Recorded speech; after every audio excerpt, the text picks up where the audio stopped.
just sitting here listening to everybody talk, and I'm like, I'm working with a conspiracy theorist, Oh, geez. a heavy Christian, a flat earther,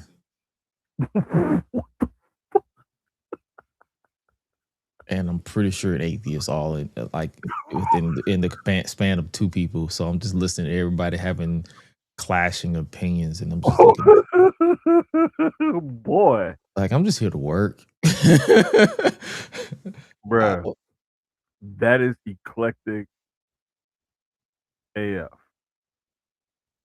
I'm like, I don't want to curse you because I think we ain't even a minute in. I'm like, I don't care, bruh. That's crazy. Like, you got one dude who's like, yeah, the tree that they're talking about in the garden, that they sat talking about was in the center of the world, and if you go further than that, you're gonna fall off the edge. And I'm like, you. Hey, you know what?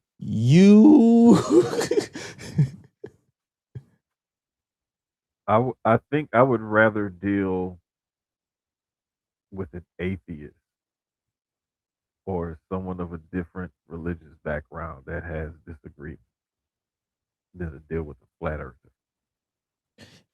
Yeah. Straight up.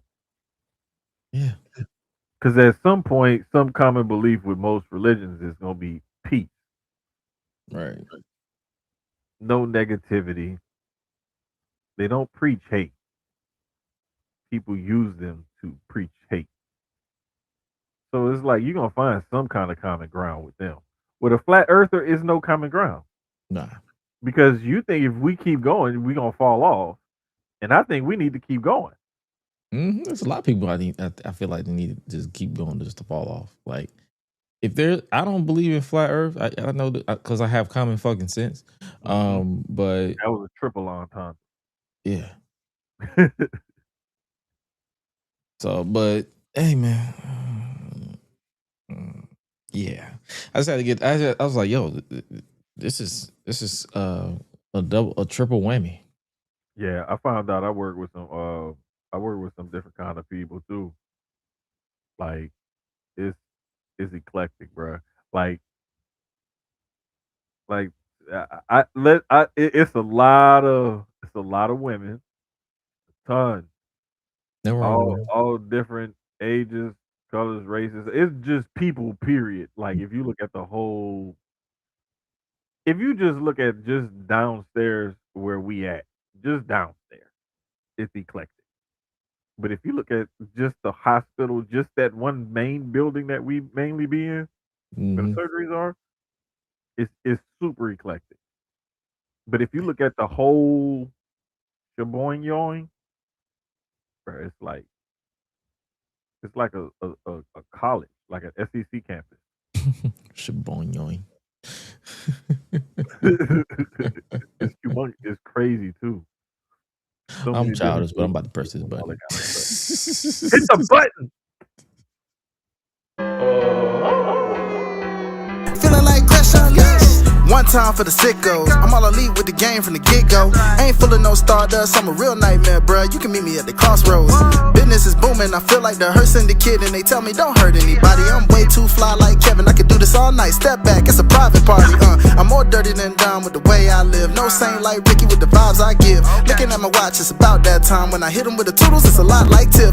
Might as well call me Tony, they don't even know that I'm timeless. AJ Francis, all I really know is first class. $1 million man, too priceless, you ain't even over. Shout out to my dogs like Bron, baby, I'm a limit breaker. You are just a death rider, can't rest in peace. I saved that for the Undertaker. Proceed with caution, but you ain't Naomi. Can't book the team, your name must be Tony. IWC say you got to go. Hi-Lite Jermaine and GRESH running, let's start the show.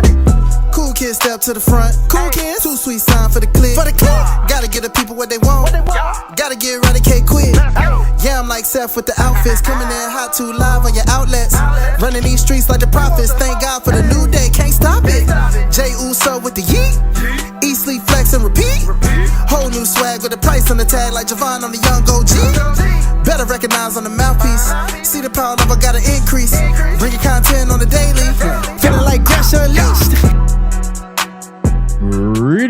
Salutations, ladies and gentlemen, boys and girls, non-binary pals, baby mamas, baby daddies, and everybody in between. Welcome back to the GRESH UNLEASHED podcast. This is episode 155 of the show that brings you the good vibes to the best of our abilities. Joining you as always, the voice that does the most, the purveyor of mischief, the president of chicanery, Gresh. And joining me as always is one of my guys, one of my partners in crime. He is none other than the giant of the familia, representing the Sucio Sports podcast, as well as just being an all-around great guy. He is none other than Jermaine, the giant. What's good, brother? What's happening, man? What's happening? It's good to be here. It's good to be seen. Ain't we great? It's good to be appreciated. Yes, sir. Because guess what else? I'll get it started early. We tied. I did wake up from the nap. So repeat it one more time. For what he used to say, ain't we what? Ain't we tied? Ain't we great? Ain't we great? Ain't we tied? Yeah, ain't we tied? Because I did just wake up from a nap, so I'm a little rested until. Yeah, another double entendre. Like, I'm tired too. Like, I still have to do the whole beard and face routine once we get off of here. Oh yeah, I gotta go. When we're done here, I gotta go eat dinner before I go to bed. Even though it's like, I won't have to eat too heavy because I had a heavy snack today. Yeah, I'm just gonna have like a sandwich. I think I'm gonna have a sandwich. I'm not even gonna fix the tacos because I know if I fix the tacos, I'm gonna want it to be spicy, and I don't want to eat nothing that spicy late again. So I'm gonna be like, no. Speaking of spicy, it was a weekend of spice and negativity. If you watched the world of professional wrestling, from SmackDown to AEW Revolution, I guess you can put Raw in that category. I mean, depending on how you perceive how Raw went down, but hey man, it was negative. I loved it. Yeah, I loved it. I love the chaos of it all. I love when we get color and it means something. It's not just for the hell of it. We got the best of both worlds this weekend. We got color and it meant something, and we got color because of vibes. Yeah. So, as my esteemed co-host, do you want to start with the vibes part, or do you want to start with the meaning part? Let's start with the vibes. Let's vibe out first. All right, so AEW Revolution. God damn!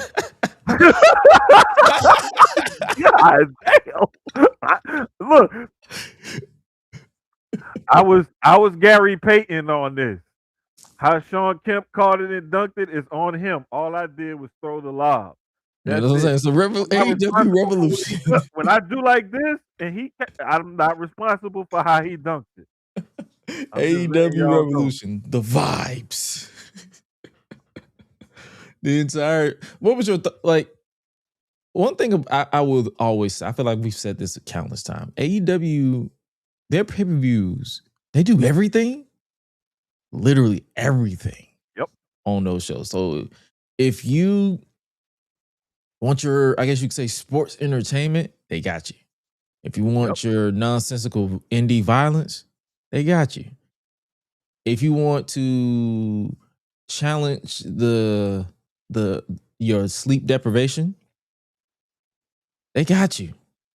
Because flippy shit, they got everything. You're gonna get some flippy. You definitely gonna get some flippy. You're gonna get some hardcore shit, some flippy shit. You're gonna get some female stuff, like, and you're gonna get different kinds of female stuff, because you're gonna get like, you could get like big meaty women slapping meat female stuff, or you could get like real graps female stuff, or you may get some drama type of female. Like, they give you literally a smorgasbord.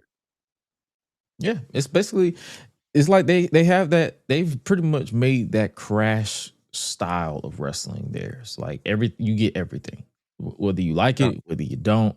And I know you had said something you're not really a fan of personally, is the transition from the buy-in pre-show to the main show. Hate it. Can't stand it. I don't use that word often, and so I apologize. I really do not like, and you know it's serious when I'm pointing my cheese stick.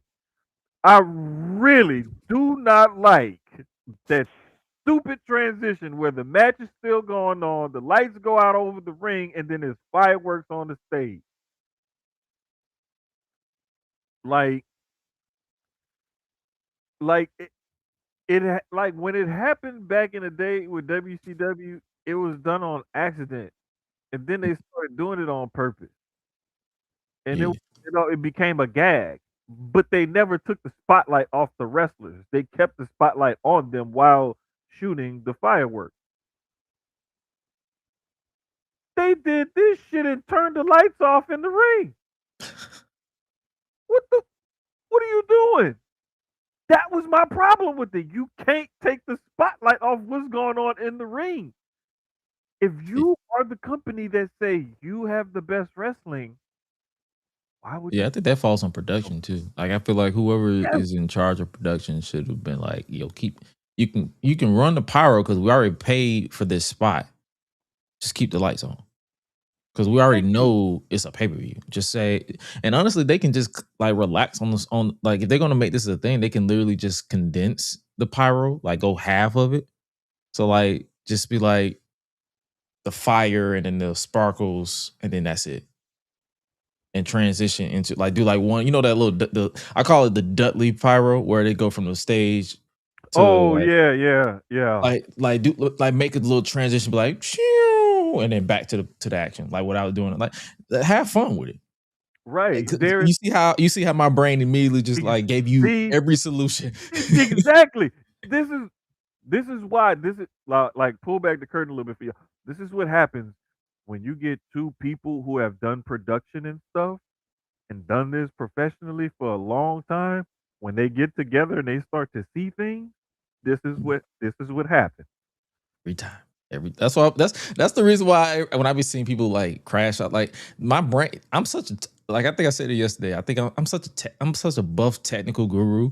Like I see things and I just be like, yo, Yeah, this you could have did this better, like you could have did this, or bro. like when I see people say, oh, AEW got the 8K camera, I said, my nigga, that is a 1080p with the depth of field cranked up so it can look like it's like, brother, your PC or whatever, and it's like my brain starts glitching when I see that because it's like y'all, I could tell y'all have never worked in live sound and production because the wireless transmitters that they use can barely push 4K. And you talk about 8K. Like you'll be lucky to get 4K for like 60 seconds to Bro, that 5 shit minutes. won't sound like nothing. You like it like I the one thing, and I haven't been on that the back end side of it in a while. But the one thing I do remember about that kind of stuff is like everything has to match. Mhm. If your system is overridden with something, that's when you're gonna have problems. And I'm talking about huge problems potentially. Like You're if gonna we get look it. at like switch to WWE's production for a second, like with Netflix, you know that the drone shot, Yeah. that's shot in 720. And you can tell. You can That's shot in 720 with 30 frame rates per second, whereas the main cameras are shot in 1080p with 60 per second. So whenever they cut to the drone, that's why every time they cut to the drone shot when Jey Uso's doing his thing, it's Mhm. always off beat. It's because it's like a delay. But That's you what I can be talking still about. yes, you can. True. I know what you're talking about because it's that slight little glitch Mhm. because of the refresh rate and everything. But you can still tell when people just off beat. Yeah, that too. Two things can be true. And also two things can be true is the blood for just vibes. I guess we can start. You want to start backwards? Because Yeah. I Yeah. We actually, can start backwards. That's fine. I'm not gonna lie to you. I actually enjoyed Revolution for what it was Mhm. because, like I told you, I be watching AEW just because I know for a fact that they're just there for the buys for the pay per view. And I went to All In last year, and it was literally a fun experience. Like everybody was just chilling. It was a vibe. Like the vibe of the pay per views are always on point, and this show was no different. But we definitely closed. We got a closing shot. So now we have Hangman Adam Page. As of now, can no longer challenge for the World Heavyweight Championship as he lost to MJF in the Texas Death Match via, I guess you could say, KO knockout. Yeah. I mean, I guess that's the way we could put it. Because he passed out, and Yeah. he passed out. I He got would classify that as a knockout. because he or TKO if you want to be technical. Yeah. Because he basically died by the sword that he brought to the dance. He got choked out with the chain or with a dog collar. Yep. So they And the thing is I love there were certain things like overall, again, like you said, you enjoyed it overall as a whole show, as did I. I typically do with AEW pay-per-views. The only thing is that it's a marathon. But this match in particular, over 40 minutes. It was over 40 minutes. And the reason why I know that is because when I went to watch it back and I'm looking at the time, like when it kind of got started, and I'm looking at, ringing, it really was like closer to like 50 or so minutes because I'm like, this was almost an hour. yep. Entrances and match time and everything else, and then post match stuff, like that was like an hour basically. And I was into a lot of it, and I know how crazy it was because my coworkers were talking about it earlier today. Oh Lord, Yeah. coworkers in wrestling, Yes, interesting bruh. combo. And so, one was telling the other one about it, and he was telling them, what was going on and stuff, and he was like, "Oh, okay." And he was like trying to catch him up, I guess, or whatever. And he was talking about some old school stuff or whatever. And then I was like, "Hey, we gotta. Did you tell him about the syringe?" And he was like, "Oh yeah, man, you gotta see." Because he was telling them how they dragged each other through the glass, and he's laying it all out to him. Oh yeah, I think he did tell him about the spikes because he said something about, man, he had spikes in his head, and like he was giving him the rundown of all the crazy stuff that they was doing, but he forgot about the syringe. That's Mm. when I busted out. I said, "Oh, wait a minute, check this out." And he was like, "Man, what? Man, I couldn't wrestle there. I couldn't wrestle. If I was a wrestler, I'd never go there." He said, "I will go to TNA before I go to AEW." I was like, "God damn, you that scared?" He's he like, you're said not gonna that. inject me with some shit. He said that off the strength of watching the highlights of this match. He said, y'all not about to inject me with some bullshit. No sir. Yes, bro. We start just the highlights of this match made him feel like that. Like I would never want to wrestle there because it's way too crazy and dangerous for me. Yeah. And the funny thing is like that main event just proved to me that them two just some crazy white boy. Bruh, they went stupid. I was like, bro, are y'all serious right now? Like, I don't care if it's sugar glass. It still hurts. Oh yeah, I've been hit by it. Still hurts. I've stepped on real glass, sugar glass. I've even stepped on picture glass because that's thinner. The picture frame, those are thinner. Oh, I stepped brother. on all that. I've gotten sliced by those a few times. No, sir. I'm good. Yeah. I'm good on that. So, hey, this main event was insane. What do they do with Hangman now? Like,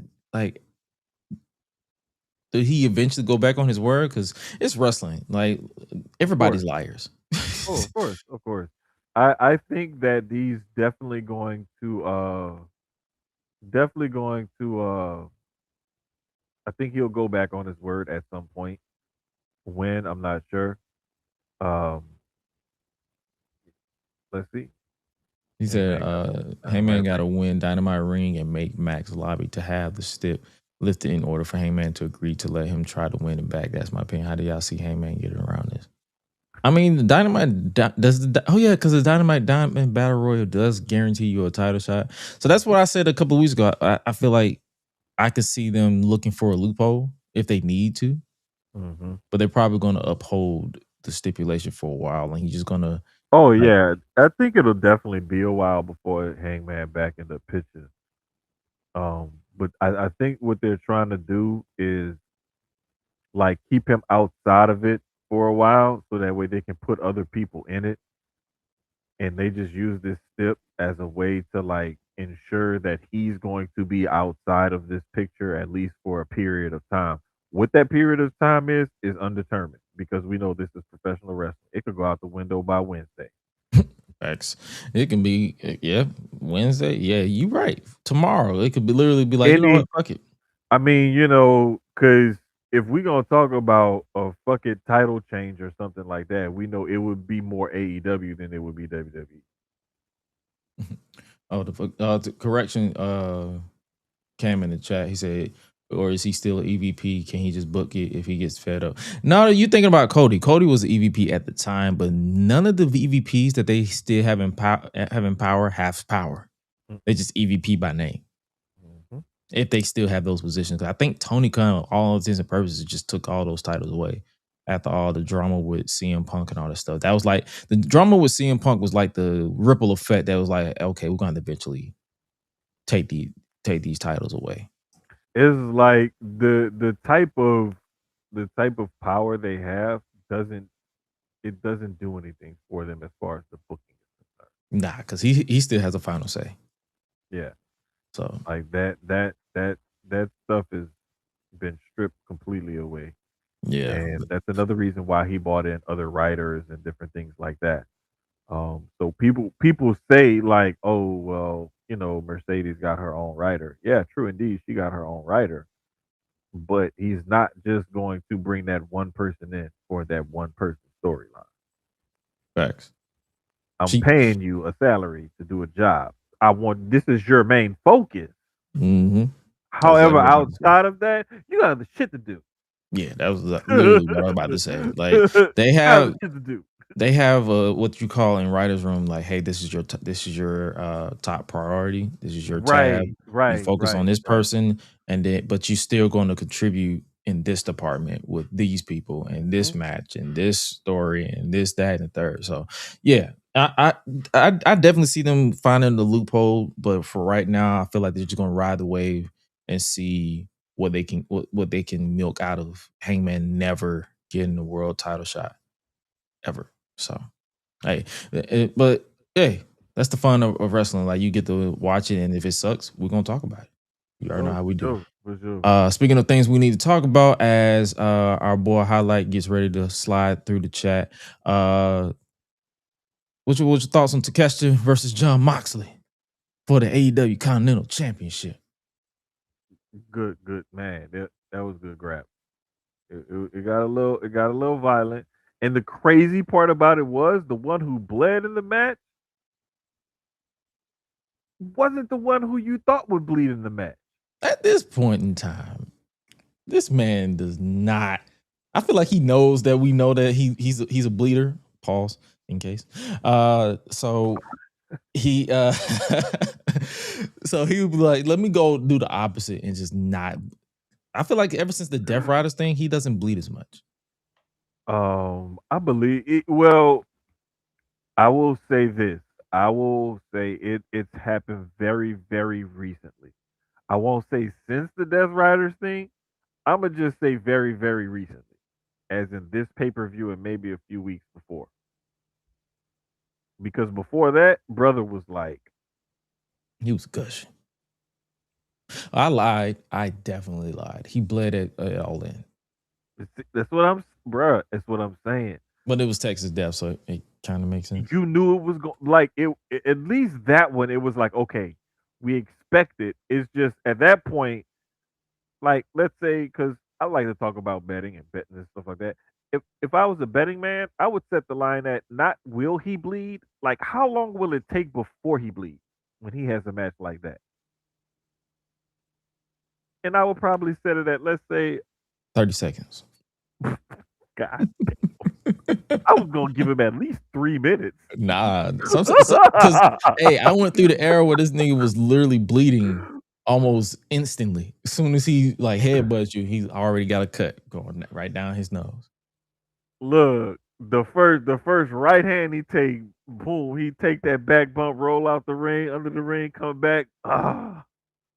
Yeah. So, hey man. But yo, this match concluded with Takeshita passing out. We had a lot of passing out on this show. And it's you had a couple people pass out. At least they were kind of different ways. This one was an actual sleeper hold, so it wasn't like a chain or anything. So at least this guy didn't get like literally choked out like with a chain. Yeah. But I mean, he did go to sleep. He went night night. He took a little nap. I know my initial reaction was like, when do you eventually pull the trigger on Takeshita? Please do, because if New Japan already did it, and I mean, he may not have been like great for them, but I mean, the kid is a stud. Hi-Lite thoughts. Honestly, I wish I could give him y'all. You didn't watch. Did not see nah, I didn't see the show. I had a gig, bro. My month is slammed, so I was at gigs I got gigs like all month, every weekend. So like, I honestly almost kind of forgot that the show was going on for real. But I did see like, the little clips they post. So I saw the Ronda Rousey thing. Oh, we're definitely gonna talk about that. Yeah, I saw. We just started talking about it, so you're good. Oh, okay. I did see Ospreay's little, oh gosh, how do you call it? His little dramatic return coming out the little, I mean, creative. I did enjoy it. At the same time, it was just like, really, my ninja. I saw a comment where someone said Johnny Sins resurrected Will Ospreay, and I was confused. Man, but then I looked at the person. I was like, So I guess this makes Moxley a heel again all of a sudden just because of this. He's the one that broke his neck in story. So I'm guessing he's just out for revenge. But that's the thing. We don't know what Mox is because the Death Riders are still technically heel. Strange, ain't it? This man because commentary, he comes off like a babyface. I mean, not to mention the babyface like promos after he won that title at the Classic to begin with, Oh, and I think that's where the confusion comes in because he cut that babyface promo, but everybody still acts heelish, right? Acts heelish. Yeah, so it's bro. Like he's almost like an honorable thief. Yeah. Oh, okay. He's basically Aladdin, but white. Right, Robin Hood. That's a wild description, my brother. Because he was a thief. He was an honorable thief. He was still a thief. Mm-hmm. Yeah. Boy. I mean, he got the girl. So and he got the girl. He got Renee. He got Renee Paquette. It makes sense. The girl. Nah, man. But I really wanted wrong movie, nigga. Moving on. Hey man, nah. I'm going off of you guys' opinions on this one. I promise y'all I like AEW. I don't want y'all thinking out there I don't. Nah, you good. And one thing about us, we like, brother, we have lives too. So it's like sometimes I can count on one hand. I can count on one hand how many AEW Dynamites I watched in full this year. Oh my goodness. And we're in March. Say less. Sometimes I either be knocked out, or sometimes I just get off work to the point where I just like I don't feel like watching this today. I'll watch the highlights tomorrow. Yeah, sometimes it be like that though, man. Like, I mean, when you have a job and a life and other things going on, you can't just devote 24/7 to professional wrestling.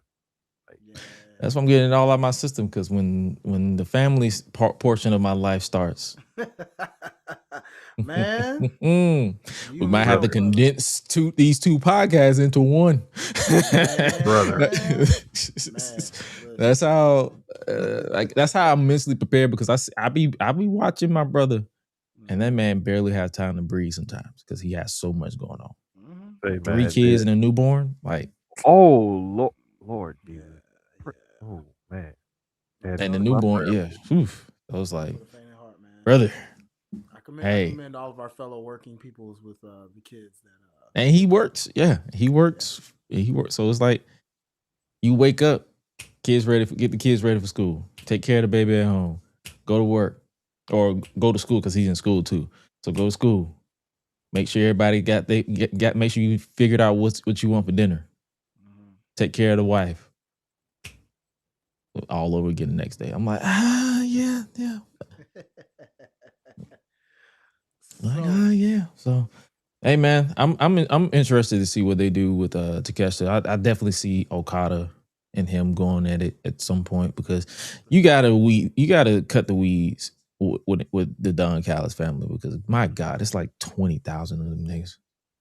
Bruh, it's time to, like you said, when do they pull the trigger on him? I don't know. They should have done it a long time ago to me. And it's like, since they haven't, it keeps looking like they aren't going to. And after a while, he's going to start to lose some of that shine if you don't like put it back on it. Right. So there has to be a balance there.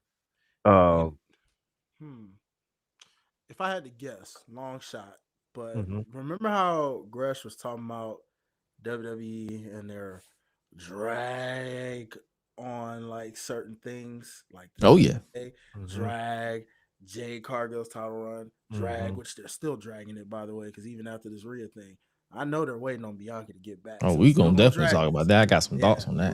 so but my point being here is maybe this is AEW's version of dragging. Maybe they're just dragging this until All In or All Out, and they're just trying to like really, because that's when they like to really bust out their big stories.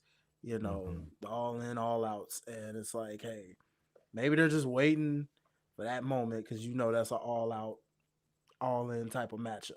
See, I can give Tony Khan his credit. He's him and Triple H have that in common. They have their mixed bag. They have their where they get the moment right, and then they got where they pull the trigger and the moment is too late. That's just across the board because it's like You're right. They be just wanting to just stretch it out, but it's just like, yo, sometimes you just got to strike while the iron is hot. I'm gonna say that again, brother. Like you just got to do it because it's like after a while, some people are gonna be like, oh, you did it, and then they immediately gonna be like, well, it took you long enough, and then it's going to diminish the moment. It won't have the same. It won't have that same je ne sais quoi. Like like they basically touched on it on Raw, like the Finn Balor turn. Like I felt like it was a long time coming, and obviously circumstance didn't help, but definitely did hit me. I was like, damn, took y'all long enough as opposed to like, wow, y'all Bruh, did it? it's like when you finally get that and you finally see that, you be happy about it, but it's not like that elation and that sheer joy, that raw emotion that comes when they hit it at the right moment. When they drag something out too long and you're happy, but it's like yes, like finally I can breathe. Shit, right. you ain't getting that. Whoa, oh my God, I can't. like the you want to talk terms like the Christian Cage turning on Jungle Boy when he became the father figure. I didn't expect that. It just happened.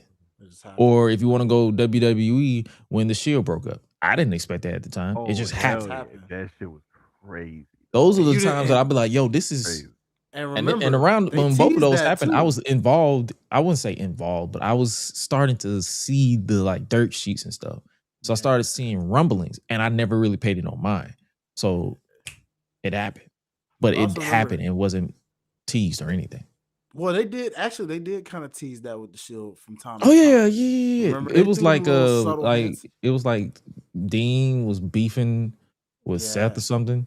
And Seth kind of like walked away and then came back, and then they was on the same page, and then they actually, because I think it was at one point they kind of teased like Dean was the one that was going to turn. Yes, yeah, because and they flipped it and said it was Seth. Yeah. That's what made it more, because nobody out of those three, nobody expected it to be Seth. Like everybody was like, "Oh, it's gonna be Dean that turns. Dean's gonna be the one." Because or Roman's going to be one that turns. I never thought it was Roman. I just thought they were just pushing him because he was the heavy. You know what I'm saying? Like, I never thought that he would. I always felt like I was with the many others thinking it was Dean that was gonna do it, because it was just like, man, his antics. You know how he was. It was just like, oh yeah, he was a hothead back in the day. Yeah, like, still is. Still is. Yeah. Hey man, I'm interested in seeing where they go with that, and I'm also interested in the decision making of making Jungle Boy or Jungle Jack Perry the new AEW National Champion. Heard about this. Yeah. When I first saw this, I was like, this is perfectly set up for Ricochet to have some sort of heel type of victory, where he does the chicken shit thing, hides under the ring or runs somewhere or something. Mm-hmm. Then towards the end, sometimes he'll have a few spots here or there, and then towards the end, somebody will drag him in the ring, and his boys will help him, or something screwy will happen. He'll retain his title. Mm-hmm. That's what I'm thinking. Never in my life did I think that they were going to actually pull the trigger with Jack Perry. Yeah, no. Twice, because they've done this before with the TNT title. Bruh, so it's like I was like, huh? Okay. I was like, okay. I think that was my reaction too. I was like, oh, well, all right. I'm gonna see what they do with this, because it's like the times when they should have pulled the trigger on him, they didn't. And then when they did it in ways that they did, it didn't have the same hit either. Because there were times where there was a movement where people wanted him to win the world title. Yep.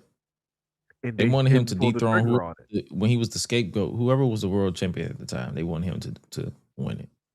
There was a time before when he was still Jungle Jack. Oh yeah, the pillar. Early on. Oh, baby, this clean shave. Yeah, this was early on. Oh, the 4 pillar thing. Yes, yeah, around that time. How that all around changed that time from back then. I'm so glad they changed that shit, because it was Sammy Guevara, MJF, Darby Allin, and Jungle Boy. Yeah, those were their 4 pillars. And how things have changed. That shit was ass. my like, yo, it's one thing to acknowledge like the future of your company, but it's another thing to make an entire storyline way to where you're forcing people to think that this is going to be the future, because 3 out of 4 is still relevant. Sammy's doing whatever the fuck he at. I don't even know what he doing. Leading that LFO faction or LFI faction in like Ring of Honor, last I remember. That one that Andrade was leading. Poor guy. Yeah, that does not sound interesting. What was interesting though, what made I guess you could say the meme of this battle royal. What the fuck was Leo Rush on? Hey, bro. No comment. Bro. Like, don't even mention this nigga name around me, bro. You know what I was finna say. Like, for real, bro. Like, bro. Come on, dog. This nigga shaved his fucking head and started walking around like a possessed milk dud. Like, what the fuck going on? Like, boy, you look like that. If you ever watched Jimmy Neutron, you know that bean that Carl was scared of, that green bean, that lima bean. That was that nigga head shaped like a possessed lima bean. Like, nigga, you look ridiculous. You look stupid. Nigga look like evil bro. Mini Muth. And the bars in hell with that nigga. Exactly. Damn. Exactly. Oh no, man, it's real beef over here. It's real beef that. Over here. No, what you feel about Shane? Oh, Yeah. it's way worse with me and this nigga. Trust me. Oh, And it's I feel personal. you. I feel It's you. very I feel personal. you though. Yeah. I feel you though. I feel you though. I feel you though. It's Yeah. like, bruh, like when somebody just disturbs your spirit like that, like Boy. it just, whoo, it'll do something to you. See, It'll because really make you grab hold of yourself. this man did Nigga. not watch the show, I'm but he telling you. definitely did talk about it in the chat. And I was just like, yo. No, because like, yo, I'm serious, bro. Like, I'm scrolling. And somehow, I don't know how this Negro even showed up on my timeline because I don't follow this fool. And I'm seeing this. I'm like, what the fuck? You probably saw my tweet. That's probably what it was. Because I literally was like, yo. Everybody was like, oh my God, Leo Rush looks scary. I said, this nigga look like a possessed milk dud. Like, this nigga look like Lil Bill in an alternate universe. Lil Bill on ecstasy. Like, get the fuck out my face with this shit. Hey, bro. Wait. No, but what's funny is, like, I had showed a coworker, and I was like, hey, they say this dude look like a possessed Lil Bill. And I showed her, she bust out laughing. This nigga shaved his fucking head to become a fucking joke. Like, bro, we already don't take you serious. Because you got niggas on Twitter talking about, yo, make sure you check out his black heart gimmick. I'm like, yo, as someone who actually rocked with the black heart gimmick, this ain't got nothing to do with that gimmick. The gimmick was actually pretty solid back in the day. This nigga look goofy. Like, what the hell is this? bro, you already small in stature, then you went bald on purpose, and then you add context, then you gonna start going around like a spider monkey. Like, bro, like, some shit need to stay in the drafts. What the hell is this? What is this shit? I can't get with this. I can't get with this shit, man. Exactly. This is bullshit. Bruh. Listen, like, we need to have a come to Jesus about black dudes and wrestling with messed up hairstyles. Brother. And like, the bad part about his is he ain't got no hairstyle no more.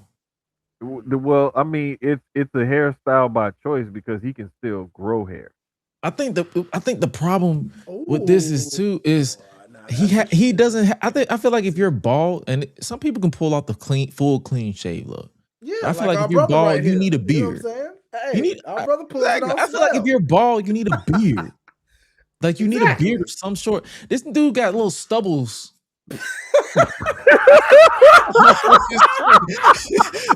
This shit don't make sense. Hey, bro. Bro, what makes it even worse? It don't even connect. So it's like right here, and then it's like a little spot right here, and then it goes right there. Like, dude. You know what I be thinking about when people have them little scraggly little beards or whatever, that little scraggly facial hair and stuff like that? I be like, man, you know what you look like? You look like my sink. Like, when I get done with the full like treatment to my beard and everything, like if I did the full wash, condition, and then the after treatment and everything over my sink, and all that extra hair just fell out into the sink in random places, that's what y'all be looking like. Oh, exactly what y'all be looking I can't say nothing because that's literally what my sink look like before I clean it after I do my beard treatment. See, you know what I'm talking about. See, you know exactly what I'm talking about. We all do, my brother. It be looking like a long. It's like a long line. Bro, when you finish, it just you look down there and it just be like, where did all this come from? Random hairs just in all in the sink. What the freak? Listen, man. Listen, man. Blackhead, pimple ass, man. Look, bro.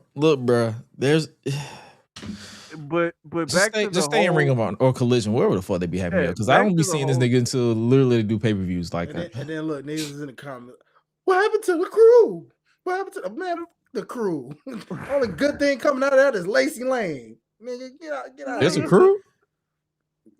Nah, it was his little tag team with old boy. It was him and Action Andretti. Yeah. The white boy that people thought was black. Yeah, Mr. Racially Ambiguous. Oh, so he really ain't black. That's hilarious. Not a lick of black in him. That's even worse. Not even a whisper. Hey, not even a speck. Not even a speck of dust of black. He is Taz 2.0. He's literally Taz. Like niggas literally niggas literally saw a nappy headed white boy and was like, he black. Like, brother, no. Nigga even act like he was black, and I'm like, are you serious? Yeah. Wow. Because the funny thing is, he's actually said that he's not black.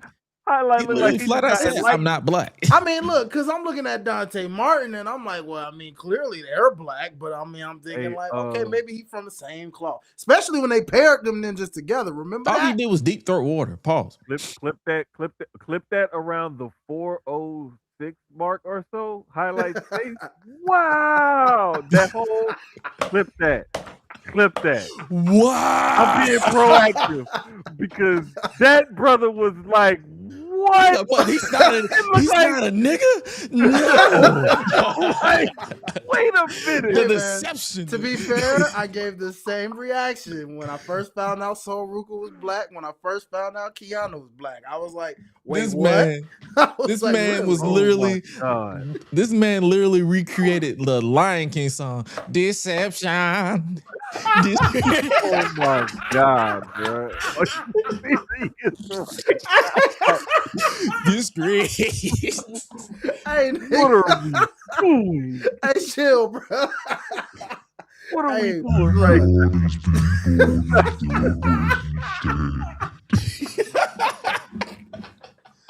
Oh shoot!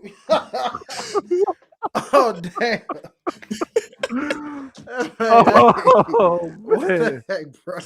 Say, bro. Hey, listen. This day. Look, I'd rather you get caught by deception than a Decepticon.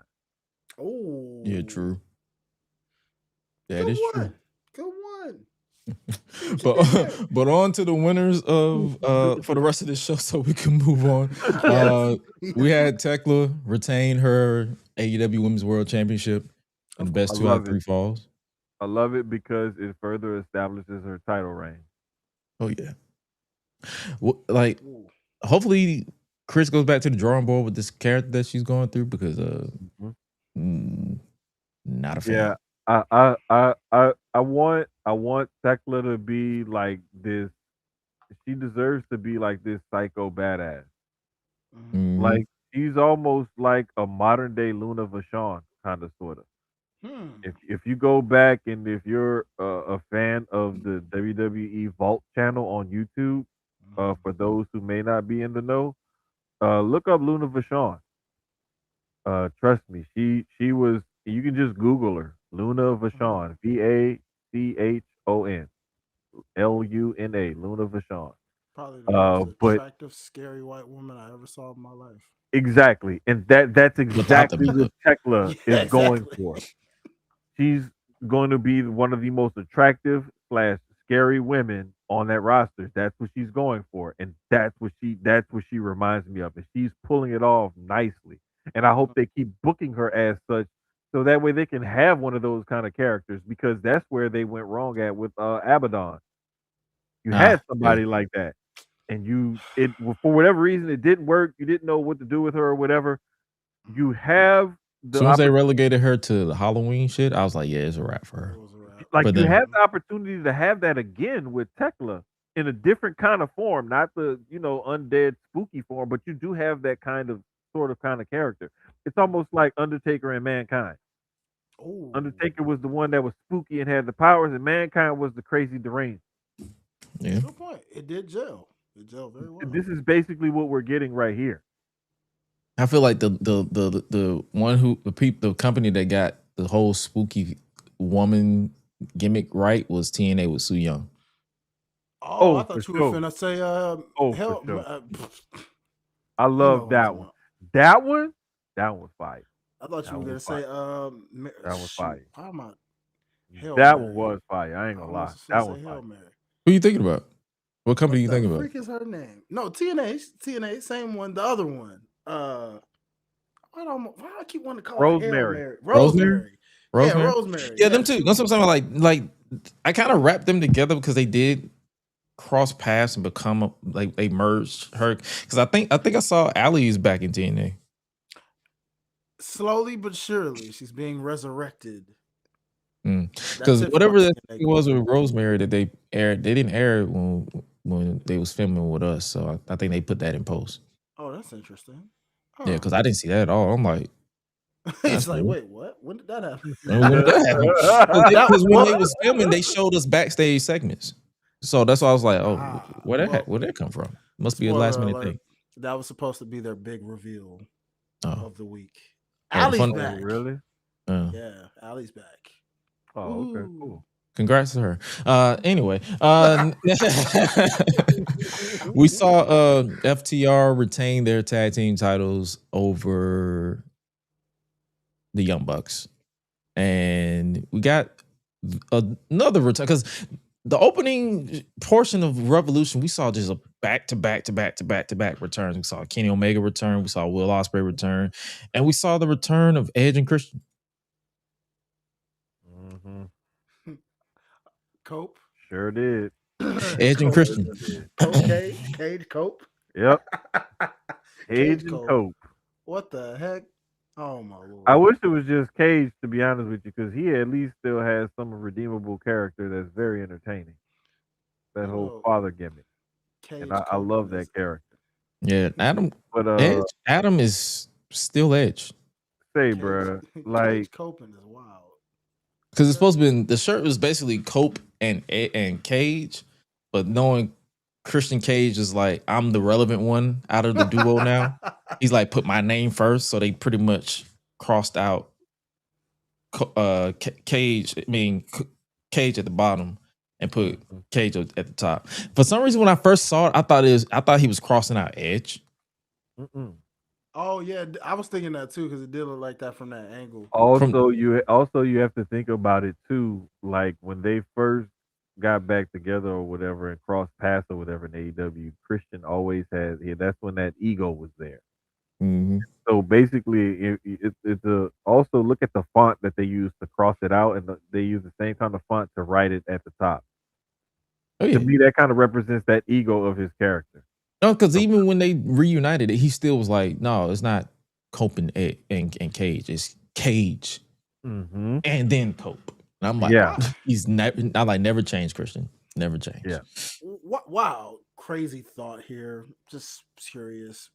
Why the hell didn't he just like call himself, I don't know, Sharp Edge, Edge Sharp, something, I don't know. What something that still would have been close to Edge at least. What the freak? What? I mean, I'm just saying. Oh, I got something else that'll probably break your leg. You almost had bourbon all over everything. Everything. It was about I had to mute my mic and take my headset off and just like make myself just gather myself so I had enough to swallow. Because bruh, why? Why? Why? What? It's Sharp better than Edge. Cope, ain't it? Yeah. Sharp Edge. Hey man, said, hey. you know I had to think of a synonym, and I was like, what goes good with Edge? Oh, Sharp. There you go. Or he could have said Edge. He could have said the table.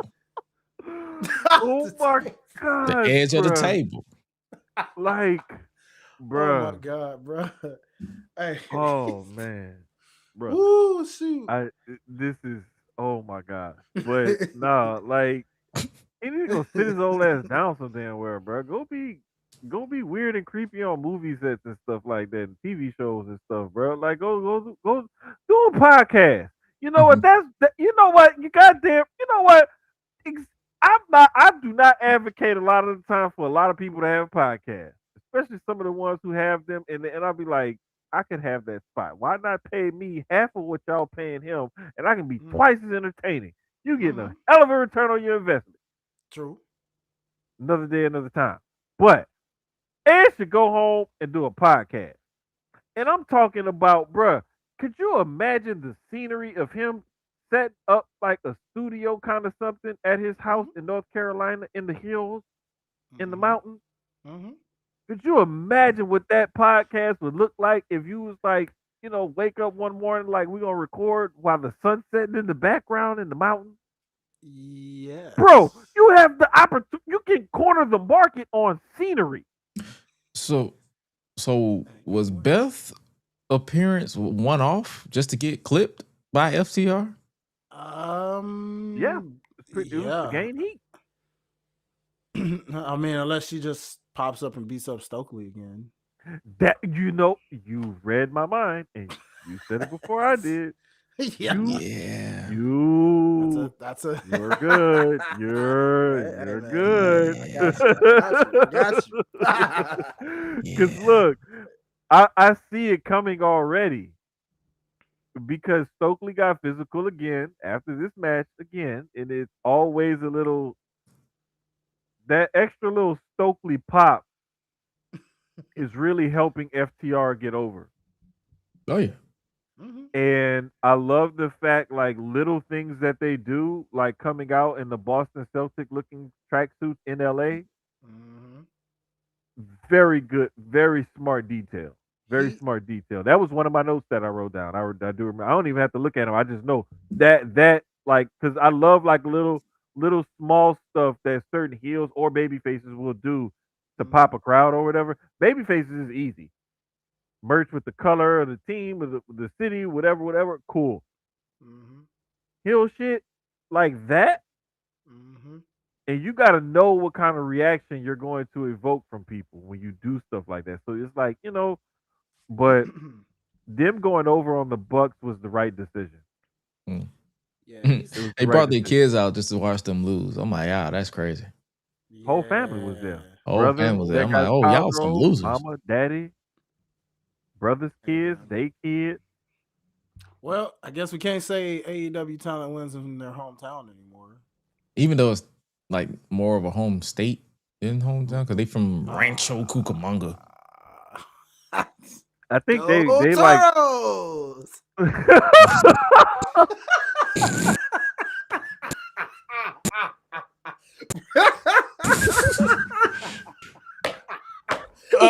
This nigga. I'm on one tonight.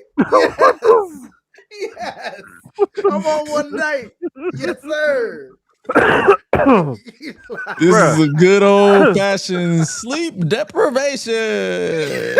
Bruh. Cause listen, I guarantee y'all, between the three of us, last night, I guarantee you, we probably did not get 15 hours of sleep. Nope. I barely got 3. I think I may have done my part with my 5, but it was like broken up. It was like I took a nap and then I woke up and had to use the bathroom. And then once I used the bathroom, it was like, okay, I need to watch something. And I didn't want to watch what I had on the TV. So, so it took me a while to go back to sleep. Sometimes I have to not get up and go to the bathroom because if I get up, I'm done. That's it. Yeah, I'm up. You up. Yeah, I'm up I'm up for the rest of the day until it's time for me to go back to bed. I'm the same way, but unless it's just one of the moments where you really gotta go and you cannot lay in your bed, you like, dang, now I'm just up. My God. It's like it's either shake your leg for the rest of the night, or you just go to the bathroom. Nah, bro, I can't do it. Cause listen, I'm gonna be up anyway. If I gotta do all of that just go use the bathroom. Fuck it. Speaking of fuck it, Ronda Rousey's in AEW. Oh, damn it, man. If it isn't my girlfriend's, my fiance's favorite wrestler, and I do mean that sarcastically. I'm about to say, hold on. I'm about to say, Nikki, she loves this woman just as much as she loves some Logan Paul. Trust you me. Okay, I'm about to say, we're going to have a conversation. No, because we're going to have an intervention. Wait a minute. Hold up. I know you being sarcastic. Yeah, he is. Yeah, oh yeah, I am. I was like, wait a minute. That's what I'm saying. Because if he was being factual, I'd be like, hey, I'd have been like, no, it's no joke. She's serious. No, she. I'd be like, Mrs. Hi-Lite, we need to talk. Brother to sister, we need I gotta talk. There's two things I'm just concerned about for my boy before y'all tie the knot. You know, I just Is want to there a know. reason why you like Logan Paul, motherfucker? Look, I was gonna squeeze that in. She only rooted for this man one time in her life, and that was something involving the Bad Bunny situation against his own brother or something. Oh, you talking about when he clapped back against Jay about the whole? She was like, "Oh my God, not me actually liking Logan Paul for all of 2 seconds," and I was like, "Things happen." Hey man, it was crazy for me too. Like I'm not that. I don't hate him that much. I don't dislike him that much. But me either. I was like, damn, I agree with Logan Paul. I'm in the middle. It's like I'm at that point where it's like I don't hate anybody, but I don't care for him either. Right. Right. So it's like when he said that, I was like, oh, look, the worst person you can never think of said something I agree with. Exactly. It was definitely one of those kind of vibes to it. But I mean, but Ronda. Listen, don't she hate wrestling? I could have sworn I saw wrestling where she said she hate that shit. Well, she said something about it was specifically WWE and hating Vince. But she claims that she still loves Triple H and Stephanie. So then when I see this, I'm like, so you know how petty they are, and you know they know that you're there. So did you secretly have a beef with them too? Or let me tell you something. WWE is so petty. I need to see them get this Natty gimmick over. They call her, if they start calling her the Natty, the baddest woman on the planet, you already know what I needed to get over big. And you know what I mean by big. Exactly. That's what I'm saying. Like, listen, if you start randomly hearing Natalya being referred to as the baddest woman on the planet, well, actually, they can go a step up from that.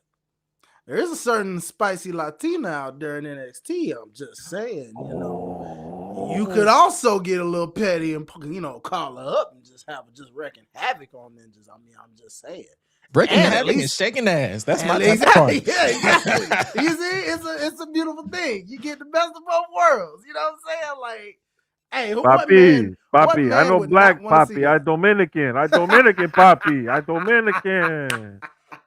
What man would not love to see that? Think about that now. That would be amazing. I know she's Puerto Rican, but that's just my go-to.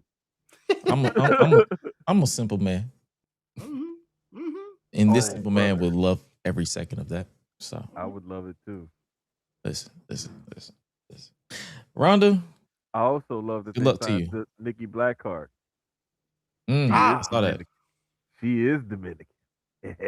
Oh, she's Dominican. Yeah, Papi. Yes, Papi. I'm not gonna lie to you. For some reason, I thought she was just a buff white woman. But then when she started talking, and I was like, you know white. No, I knew she wasn't that. I just thought she was like Papi. another. I was like, you know white. You my type.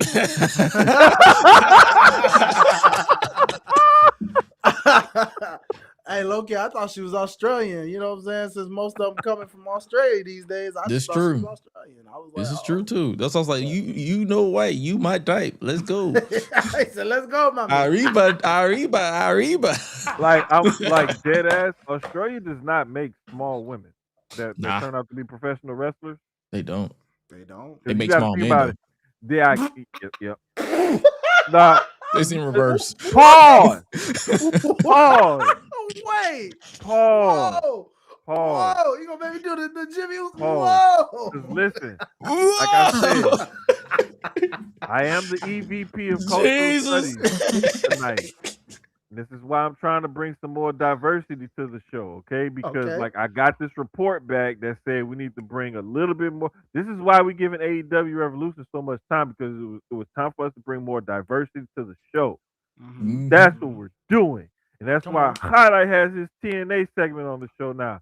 Because we talk about these kind of things and we look at our demographics and we make decisions to entertain the hell out of y'all. Come on now. Tell them, Jermaine. Come on. Speaking of entertaining, Tony Storm bit Marina's titties. Exactly. Tony She Storm, has of another them anyway. example of a very nice sized Australian woman.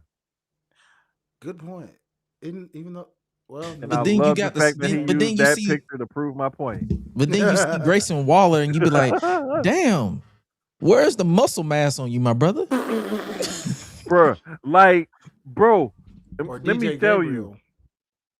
the difference though, like in a similar body type, right? hmm Look at Grayson, then look at El Grande Americano. Wait, which one? The, Original. bro, the El Grande The tall Americano. one. The The one that's tall one. over in Mexico. That The The one. tall one. the real Grande He said Americano. the real. Because The you got the tall one, not the OG elf. one, and then you got the Okay. real one. The real one is the tall one. The OG one is the little dude. Okay. But like, Little ugly dude. like, and then you look at like a Randy Orton or a Drew McIntyre, right? Like, those guys all have a similar kind of. They're all about. I think Grayson is the shortest one at about 6'2", and the other ones are like 6'5", you know, maybe like 6'4" or No, whatever. the shortest one is Bronson. No, I'm talking about just like Drew, Okay. Randy, Grande, and Grayson archetype. Waller. Archetype. Okay. Yeah, Grayson Waller is the shortest one. He about 6'2", but he's only barely over 200 pounds. Grande is around 225 or so. True. Then you got the Randy and Drews that are like the super heavyweight. But they all like, and you look at the different builds on those And similar Randy body became a types. super heavyweight late in his career because that dude was tall, but he was slim. He was Like around he was like 240, 235, 250. 240. Yeah, This dude damn near 300 pounds. Bruh. And he is. It's like he maintained his body type. He just got thicker. Yeah.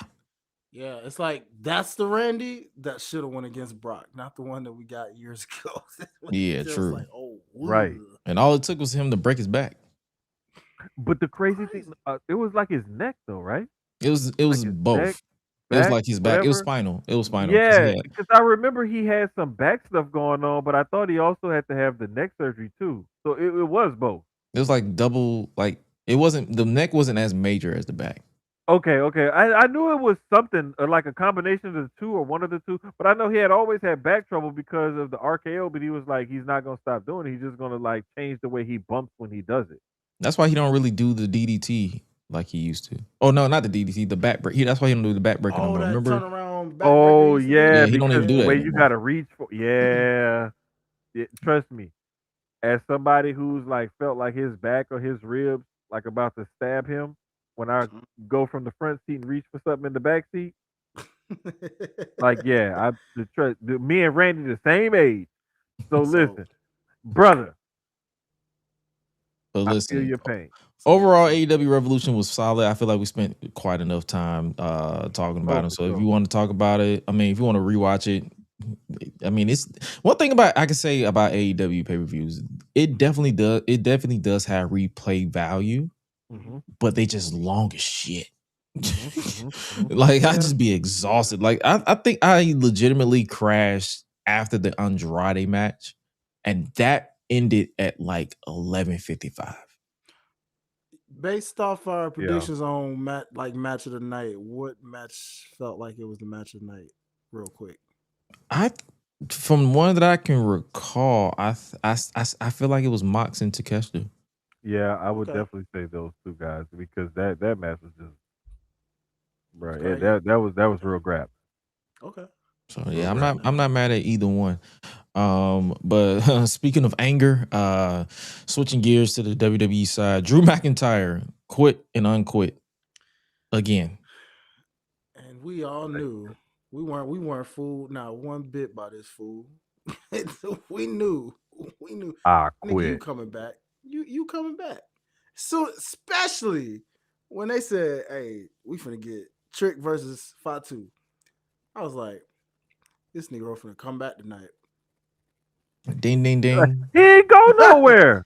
You He mean come literally, back? He ain't go nowhere. he literally went back. He literally went through the crowd to go get some popcorn and then just chill somewhere. Exactly. He dog. Let me tell you what he did. He went grab some snacks. Mm-hmm. He walked outside. He probably hung out with Randy Orton in that crowd, Okay. and then he walked around, and then he came back to the building on the other side, and Mm-hmm. then he went to the locker room, and then he ate his snacks, and then he went through the crowd back on the backside to go attack Jacob. That's exactly what he did. I promise you. I I can't say that I have an inside source because I really don't. I just made that up, but it sounds good. Listen, Hey, be honest with you, I wouldn't be surprised if that actually happened because Drew is that type of person. But I feel like Listen. I saw the backlash where they was like, "Yo, you doing the same shit with Drew because he did the same thing during the Punk feud where I'm tired, I quit." But it's like, my nigga, you did this to yourself both times. Exactly. And and also that's the beauty of the depth of Drew's character that a lot of people I don't think get is that he whines and cries, but he does it to himself, but he still will rationalize whatever it is to make it seem like it was the other person's fault. He lack of accountability, yes. aka he's a real life Twitter troll. So Thank you. you know, him doing this actually kind of sparks up a little idea in my head. Shout out to the Public Enemies. You know, I was catching up on an episode from last week, and I heard y'all talk about WrestleMania feuds right now, and if you would add a stipulation to one of these.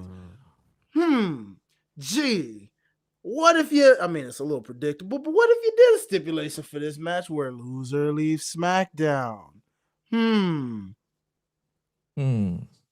Oh damn, man! I want to see a street fight. I mean, you can do that Well, yeah, too. you can do that too. I mean, you can. I A mean, street I wanted fight. to see. I want to see a street A fight. street fight, loser leaves SmackDown, and Drew gets demoted to Evolve. dang. Now, see, Wow. why y'all had to go? Somebody See, said bump NXT. listen, Wow. the Start from the goal, bottom. the goal for this group for next week's show is to have at least man. 18 hours of sleep Oh as man. a collective. I'm just gonna tell you that right Listen. now. That shit is not happening. Not happening. Listen, It's not happening. Nah, look, it's not. damn it, I can't take one for the team and sleep for 12 hours, okay? Hey, you might have to because I looked at my I schedule would for literally next have week. to For fall real, bro. asleep on the way home from work. Listen, I looked at And my then schedule for wake next up week. when it's time for me Yeah. to leave. I already looked at my schedule for next week, brother. You gonna be sleeping for me. And me, because I'm right there with him, dog. Like, hey, Listen, I can't make this up. Whatever happens, it's going to be a debate between who gets to keep me on. Do they want to keep me on the day shift for an extra week, or are they gonna release me to the other shift for like? They gonna. I know it's gonna be an argument. I already know. Like, hey, you basically became important at work. Yeah, the bane of exactly. my thank existence. you. Hey, I'm job like, security. I'm supposed to go to the other shift though. I need my money. See, like I need my I need money. my He needs my money. money. I Now need that's my a good money, point. dog. I He need got my he got to money. follow the money. He got to follow the money, man. Yes. Hey man, what was we talking about? Oh yeah, Drew. Oh, that's Jacob and Drew.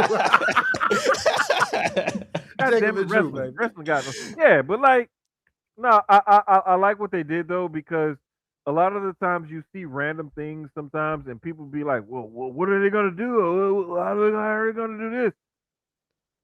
You're seeing the payoff of the whole Drew Jacob thing now. You're seeing them go towards that road towards the match for Mania. Mhm. Like, Do you think they could reveal who attacked Jacob after Mania?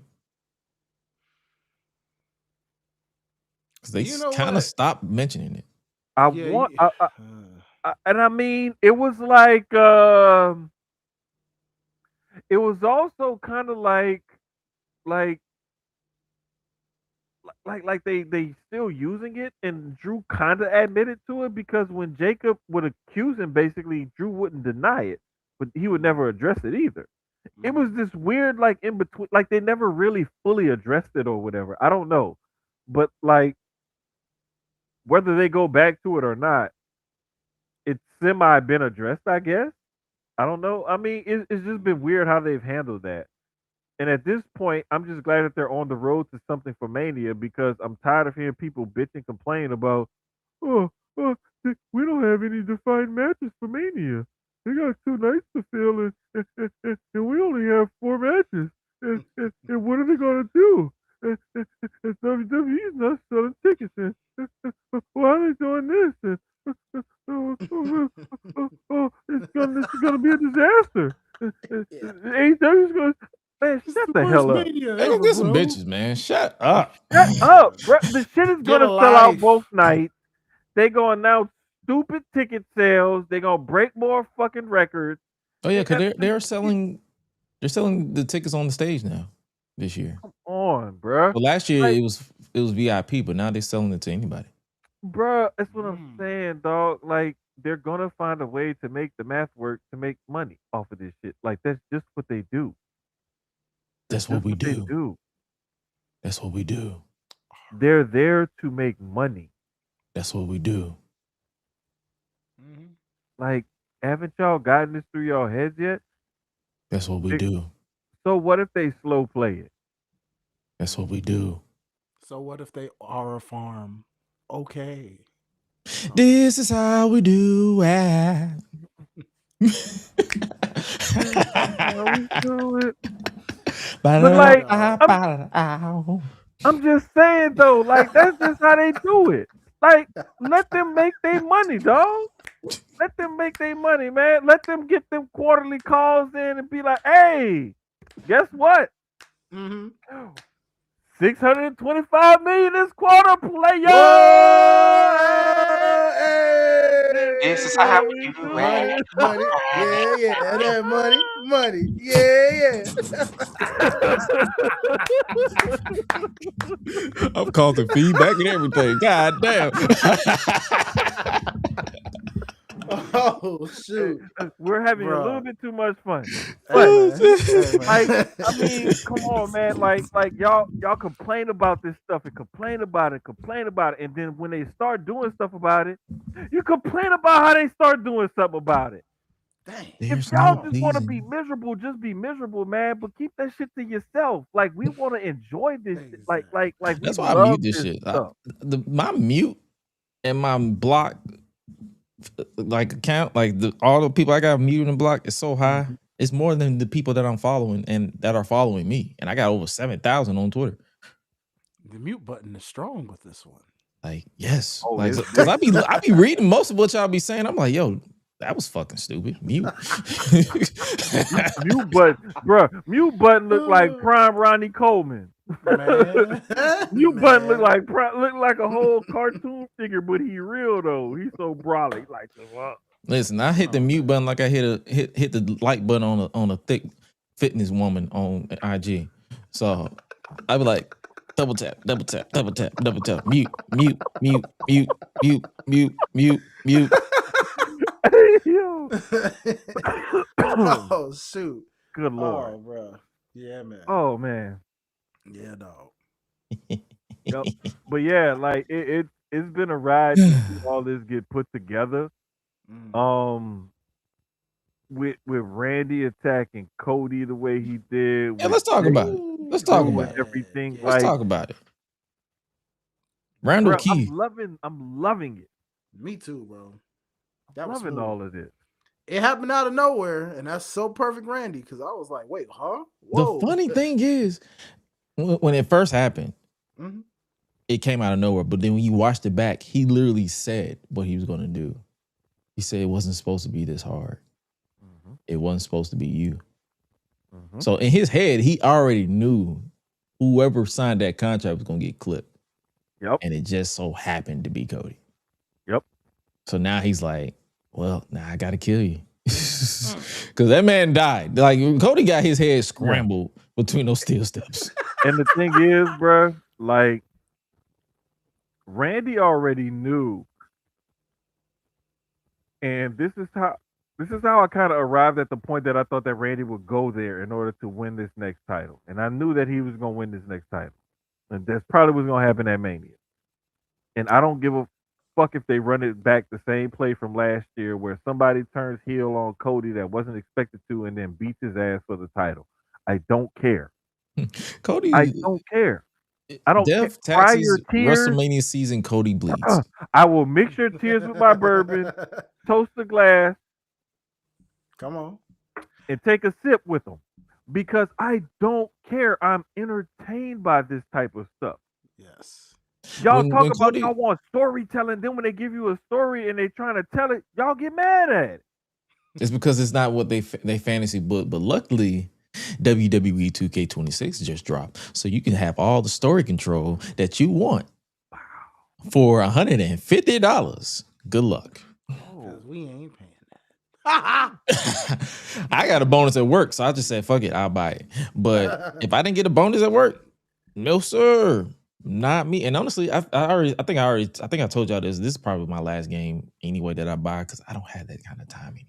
So there's no point in me keep buying these games. But hey, I'm getting it all out of my system now. Real talk, but I probably make more time for a WWE game than I would a football game right now. Y'all know how I love football. Really? I probably would. I'm not gonna lie. I'll play a Madden game when I get the itch here and there, but the 2K yeah, I'm just games, like the full price of the game, and then just the ringside pass is basically a battle pass if you've ever played NBA 2K or even Fortnite. That's what keeps me from getting those WWE games, man. That's new. That's literally new now. So like they had the DLC behind battle passes. Yeah. So you literally have to grind the game to. That's why the tagline is the show never ends, because you really got to keep playing to get shit. Yeah, because 2K robs niggas. They rob niggas. Yeah. They are like, give me your money, and then they're going to give you a New Year game and make you do it all over again and rape you all over again. Yeah, because it doesn't carry over from game to game. And I'm like, yo. And we rob that's why people. I stopped playing NBA 2K. We rob people. Exactly. We rob people. Exactly. We rob people. They the virtual crime time, bro. That's what they trying to do to you now. They the virtual crime time / hurt business. They will hurt your bank account. Because they want to like, you make checks, we break rules. You paid this, we're gonna make you fool. It's a whole we're gonna make you a fool. It's a whole thing. It's like, yo, it's a whole thing. We're gonna make you broke. That's a wild visual. Oh my God. Can you imagine crime time and the hurt business together?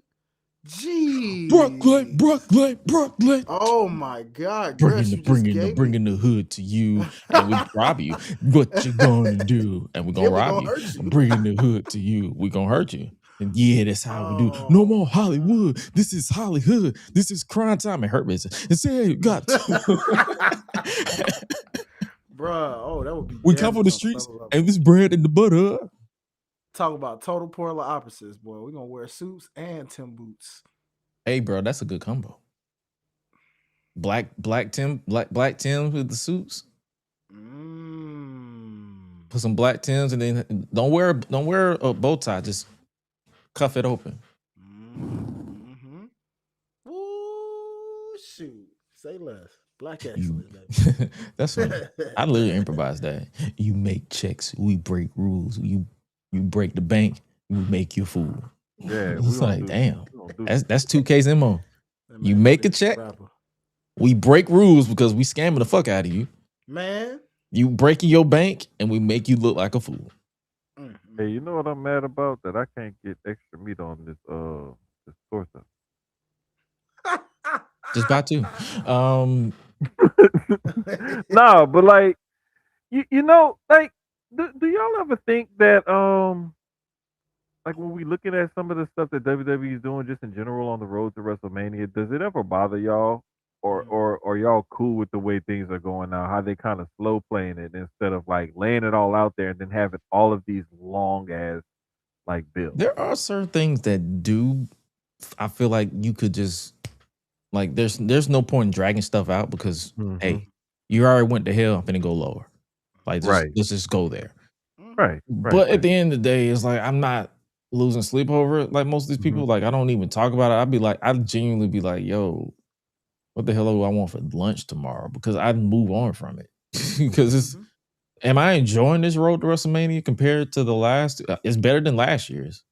The bar was already in hell from last year. Because if you compare 40 to 41, it was literally, it did feel kind of like a dip in quality in certain aspects.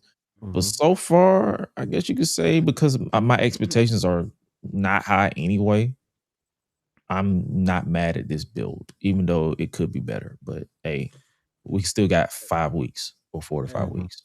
So And to those wondering, some of the ones like the Pentas and the Carmelos and the LA Knights, don't worry. Be patient. Oh, the Trick Williamses, don't worry. You'll know if they're going to be in a match. And don't freak out if it's an Andre the Giant Battle Royal. Okay? Everybody going to be on the card some kind of way. You know, well, that's going to be SmackDown. SmackDown Mania, you mean? The way it's been trending, yeah, that's what they've been doing. But like, okay, so Trick Williams is an interesting character going into Mania season. But one guy that, and so is Javon Evans. But of the big three that they bought from NXT, the one who has the clearest and the most well-defined direction going into Mania, the ruler, Oba Femi. I couldn't wait to get to this one. Oh, brothers, do I have a thought for this? Listen, I have one word. I have one word to describe this segment that kicked off Monday Night Raw. Reparations. Revenge. Darula. Floored. The Beast. Okay.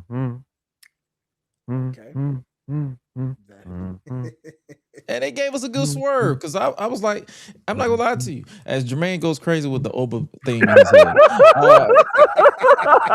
not gonna lie to you. I thought I was like, oh, y'all just gonna settle on Seth versus Brock. I'm like, oh, okay, whatever. Seen it before. I'm seen it before. Well, twice. Oh yeah. Well, twice one on one. No. Or 3 times. No. Well, I mean before, yes, but like at Mania. Yeah, we saw it at Mania, then we saw it at that SummerSlam. Technically, we've only seen it twice at Mania. 3 if you count the heist of the century, but 2. Oh yeah. Who was the other one? I said 3 if you count the heist of the century. What else?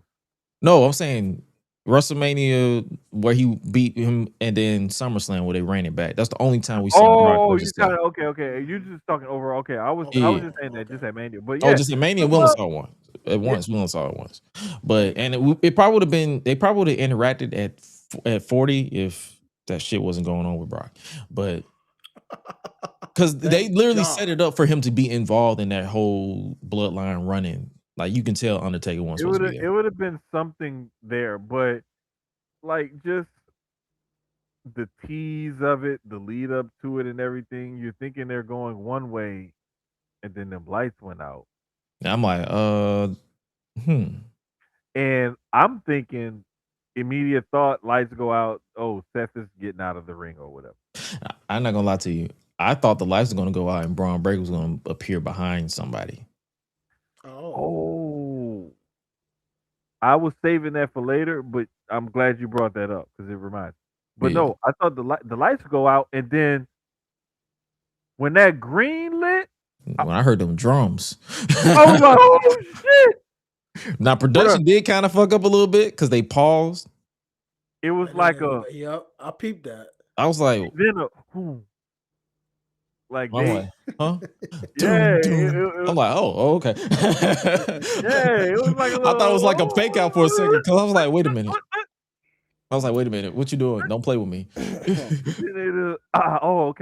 Okay, we're going all the way. And then Oba came out, and I'm like, yo, yeah, man, this is beautiful. Like I saw the reaction to him online. Like everybody loved it, and then I saw like you can see that how much this meant to him because this is his like real big moment.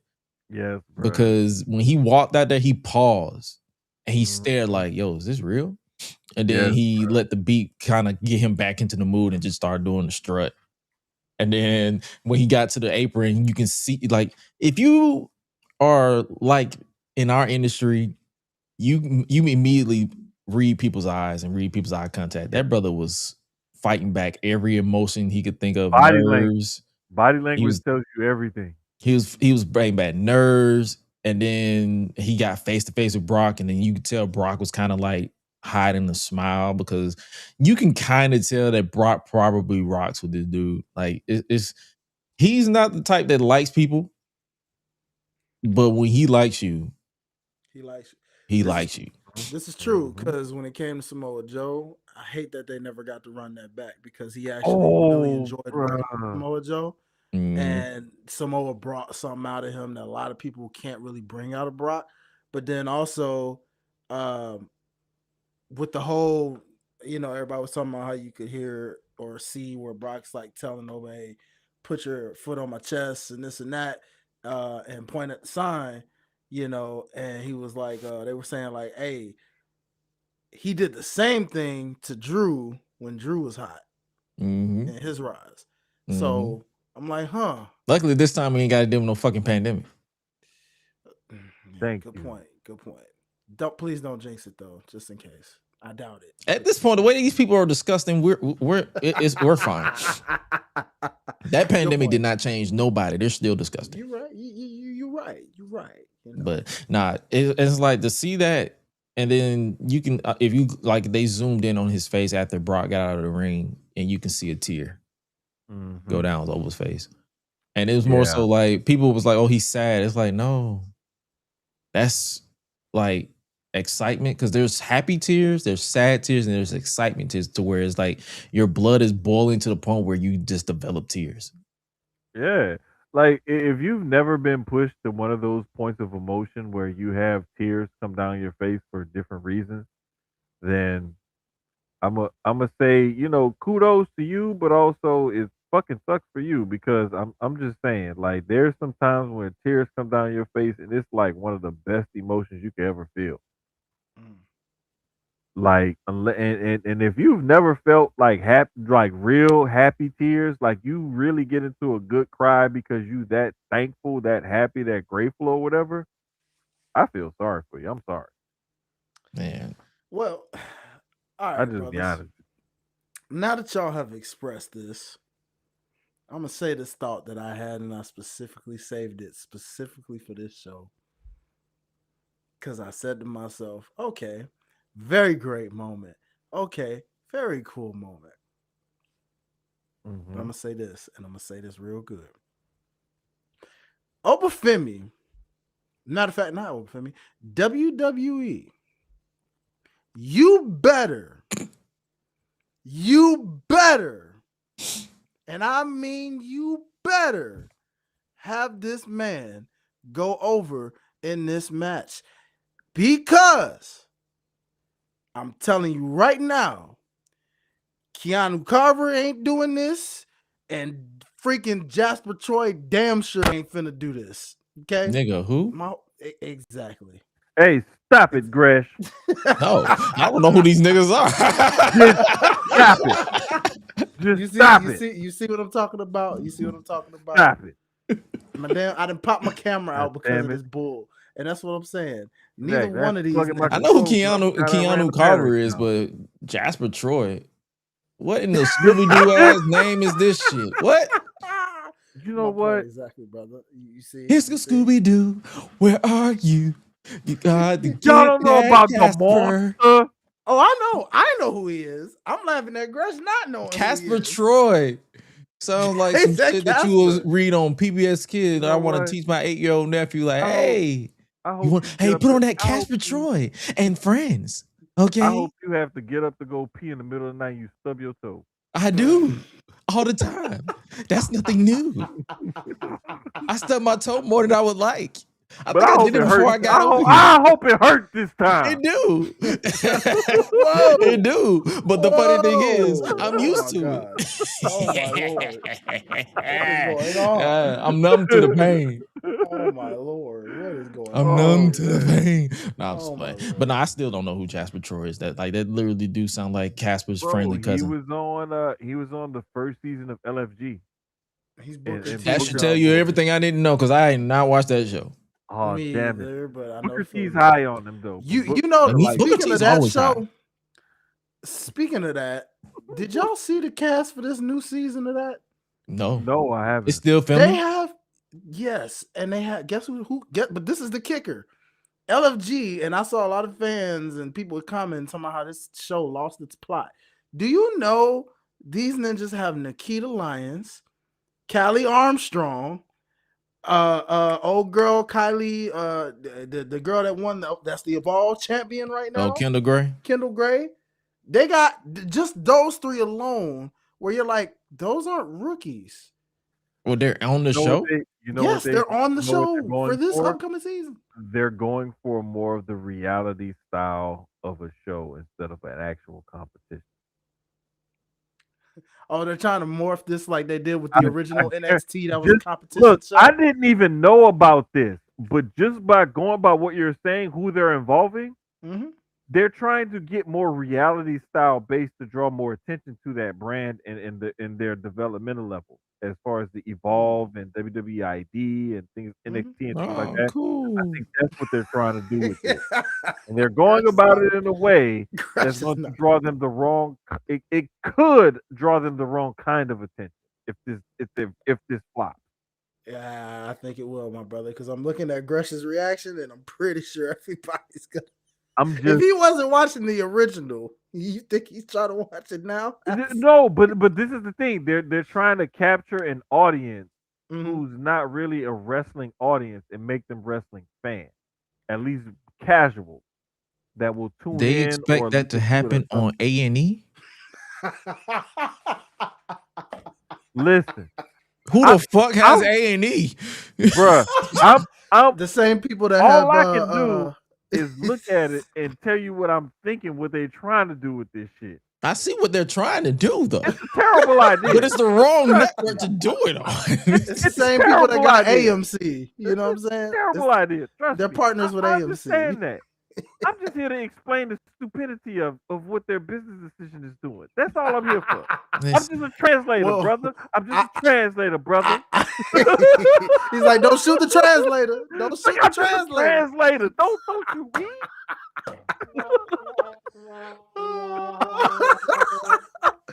Bruh, I saw that. I said, hold on, what?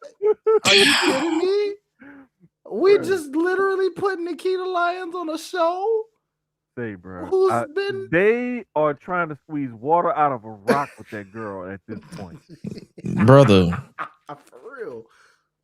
I said, what? It's like, come on, dog. They trying to turn a caterpillar into a moth at this point. Yeah. Not even a butterfly. They trying to turn a caterpillar into a damn king cobra or some, a rattlesnake or something, dog. Like, what? It's like they keep trying with her, and it's like, I don't wish people to lose their job, but like at some point, you guys got to look and be like, there's nothing else for us to do with you. Say, big dog, you better. Remember when they tried to bring her to the main roster? You better. Oh yeah, for all the, and did she get injured? I think so. Because it's supposed to be her and Zoe Stark. It was her and Zoe Stark. Yeah, they had them literally on the main roster. Yeah, it was literally it was a tag team tournament. Yeah. It was her and Zoe Stark, and then then Nikita got injured, and they replaced them with Metaphor, which should have been the first call. But hey, I digress. She was this close to being on the main roster. That's crazy, bro. I didn't even realize that shit. Like, that's wild. And that was around the time where they was like briefly getting back into the tag team division, and they was like, yeah, we're gonna have a tournament across all three brands. So it was gonna be Nikita and Zoe, and I think they actually did have one match, and then I think Nikita went down with an injury, and it was like, yeah, Metaphor, you're up. Damn, I can't even remember that brief and it's like I want to say like I kind of vaguely remember it, but like I just always thought that they tried to get her going on NXT, and they never even. Oh, they did twice. And she got injured twice. Twice, yeah, because it was during her first hype when everybody was just jocking her. Oh yeah, when she did the split thing and it broke everybody. Yeah, Cause and it was like they like never seen a white woman hit a split before with a thick ass white woman hit a split before.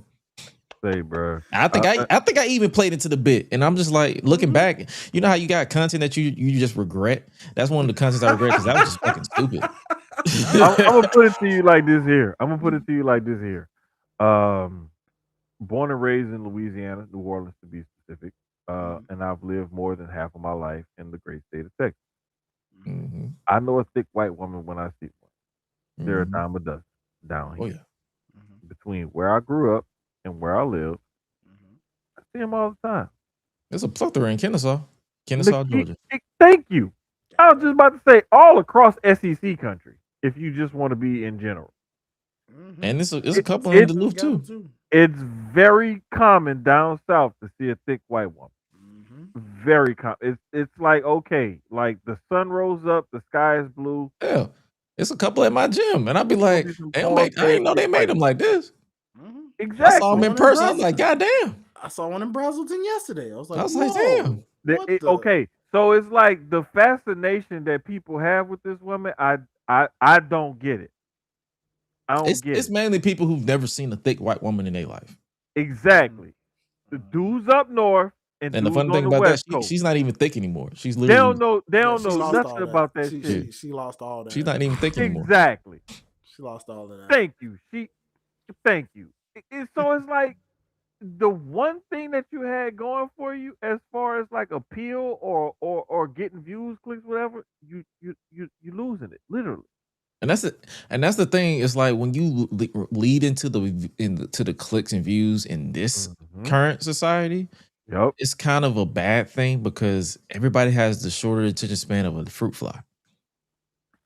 Bro, and it's like once you get a piece of that audience and you grab hold of something, ride that wave until there's nothing left to go. And that's the thing. Her injuries were a detriment because she got injured and they replaced her with two people who looked just like her. And actually were better. Yeah. And then when she got injured again, they replaced her with 4 people that looked just like her. And they were better because that's the thing. That's the thing about the WWE machine is like when you get injured, unless you have a look that is specific for you, you are a dime a dozen that can be replaced just like that. It's like a fucking magic trick that they pull. And the thing is like they still do the same thing even on the main roster. People may not like it or agree with it wholeheartedly. They may feel a way about it, but that's the thing that has kept that machine rolling for as long as it has at the top of this business. Mm-hmm. And that's why they're able to steamroll all the competition. And in order for you to be classified as quote unquote competition, like if you look at all of the metrics combined and you put them together, they're lapping the competition.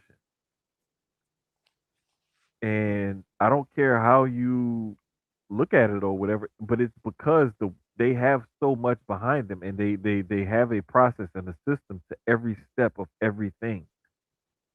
And they're so systematized and it's been in place. And even though the orchestrators may have changed, the play is still the same play. It's produce entertainment with professional wrestling and make as much money as we can by it. They're just going on more emphasis of make as much money as we can by it. They've higher prioritized that than everything else.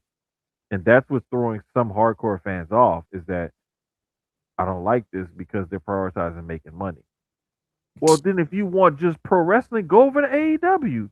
That's what they do. Or MLW or TNA. You got places to go. JCW, New Japan, they're everywhere. And this is the part. Don't do NWA. It's ass over there. Oh yeah. Stay far away. I put it to you like this. If you want some randomness and you want some like old school tradition left over mixed in with some randomness, watch NWA. If you like that kind of thing. That may be your bag. Don't do it to yourself. If you're a good old boy that likes to drink your beers and all that good stuff, maybe that's probably for you over there. That could be for you. And don't even do that because your RQ is already low. Just don't do it. Yeah, that could be bad. But I'm Don't just do saying, that. like we got some real like they're giving us a variety of different stuff on the road to WrestleMania, and I'm happy for it because, like, bro, we got Danhausen, bro. Danhausen out here cursing people, bro, with All a right. fucking t-shirt cannon and stuff, bro. Okay. I'll Like, admit, I'm starting to like this fool. bro, they WWE got me. I'm starting to like this guy. I said, okay. It's a case. It's a circumstance of him being in the right place because yes, his character didn't fit in the AEW. I don't care what nobody says. It just didn't fit with the whole overall vibe of AEW. to me, Like a spell. It was like it was a good sideshow for like a spell. But after a while, people just didn't. It just didn't fit. Like they didn't know what to do with them. But then you got the WWE side with writers who actually are gearing towards the type of character that a Danhausen is going for, and they knew how to put that in the bag. bro, the crazy part about it is that AEW needs more entertainment than they need the wrestling. They need more of that other side of it, and they don't have enough of it to give you some of that levity and some of that a little bit variety in the show. Like a lot of it's too serious, and even when they try to have lighthearted moments, it's like okay, we have like with the Rascal, the stuff that they doing with the smoking and the snacks and all of that kind of thing. Like that's starting to bring some variety and some levity, some otherness, like a little bit of like, oh, okay, it's something different to AEW. Overall, those guys can still go in the ring. It's just that AEW doesn't have enough characters to bring you enough variety. Yeah, they had it with they still have it, but Tony Storm, they kinda had it with Hmm. Roddy briefly with the whole Adam thing. Yeah. And that made me wonder about Orange Cassidy because I almost wonder, wrestling wise he fits AEW, but character Hmm. wise he fits WWE. He's almost like half and half. Bingo. Because that Like, gimmick of his is so mhm. WWE. He's a It perfect balance over there. I feel like yeah, he fits like in AEW. you He's a got perfect some balance. stuff, but it's like they don't use it enough or effectively enough to me for me to say, okay, I appreciate this. And like Tony Storm is like she can be comedy, but we also see her like bleed. Like we Mm-hmm. we see we see a depth of character with Tony Storm. She's not just a comedic act. Like we see a lot of depth of character with her. So that's why I don't even like put. I'm talking about just like some goofy shit. That's just some feel good, funny stuff. Some real sports entertainment. They have it. It's just sprinkled in to the point where it's like you have to know that it's sports entertainment to catch it. Hmm. Yeah, yeah, Like they but don't just flat out say, "Hey, this is sports entertainment," but yeah. it's wrestling. Like they try to Mhm. downplay it as much as possible, but let's be real, it's sports entertainment across every aspect of wrestling, whether And you I'm believe it or not. yeah, and I'm not gonna lie. I could be get off my lawn guy, like, and I definitely am guilty of that in certain aspects. But like sometimes I just want to be entertained, and I just want some goofy shit. That's Yeah. fair. So, Now, uh, last little bit before we get to the last segment, talking point of the show. For the women's side, we have Rhea and Jade doing their thing, and am I go the ahead, only Grish. one that's like, what are they doing? What are we doing here? Like Um, it feels like they're building to a weekly show episode and not WrestleMania. I feel big like they need. meaty. This is another case. This is what we was talking about earlier. This is one of those moments where I'm like, I need them to step up. The Get like negative. bring the negative, bring the Yeah, and, negativity. and listen, the Twitter beef got it going. It was cooking. They kind of whoa, ladies. We got 5 6 weeks out. Like whoa. Save this for like a week or two out, maybe. So we can hit the go home show and we can put a plan together and we can boom do it. I feel like that's honestly the double edged sword about having this gap between the Elimination Chamber and WrestleMania is Mhm, because you have to stretch certain things out that shouldn't be stretched out. Like mhm. you insult me or you insinuate, let's be real, you insinuate that I'm sleeping my way to the top. It's on site every single week. Oh hell, You mentioned my wait. dad. You mentioned my dead daddy. It's on site every single week that I'm there.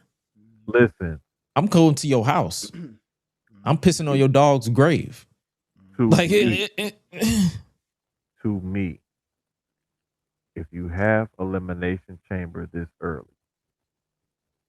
you pull back on the Royal Rumble winner choosing who they're going to pick yeah. until after Elimination Chamber. Oh yeah, because they did have Roman pick literally the next night. Exactly. Walk with me.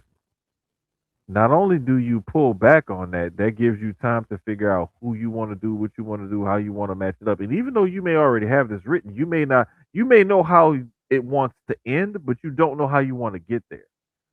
You You could put the even stalling go in the front. exactly. You could even go as far as have the Rumble winner and the Elimination Chamber winner at some point in between have a match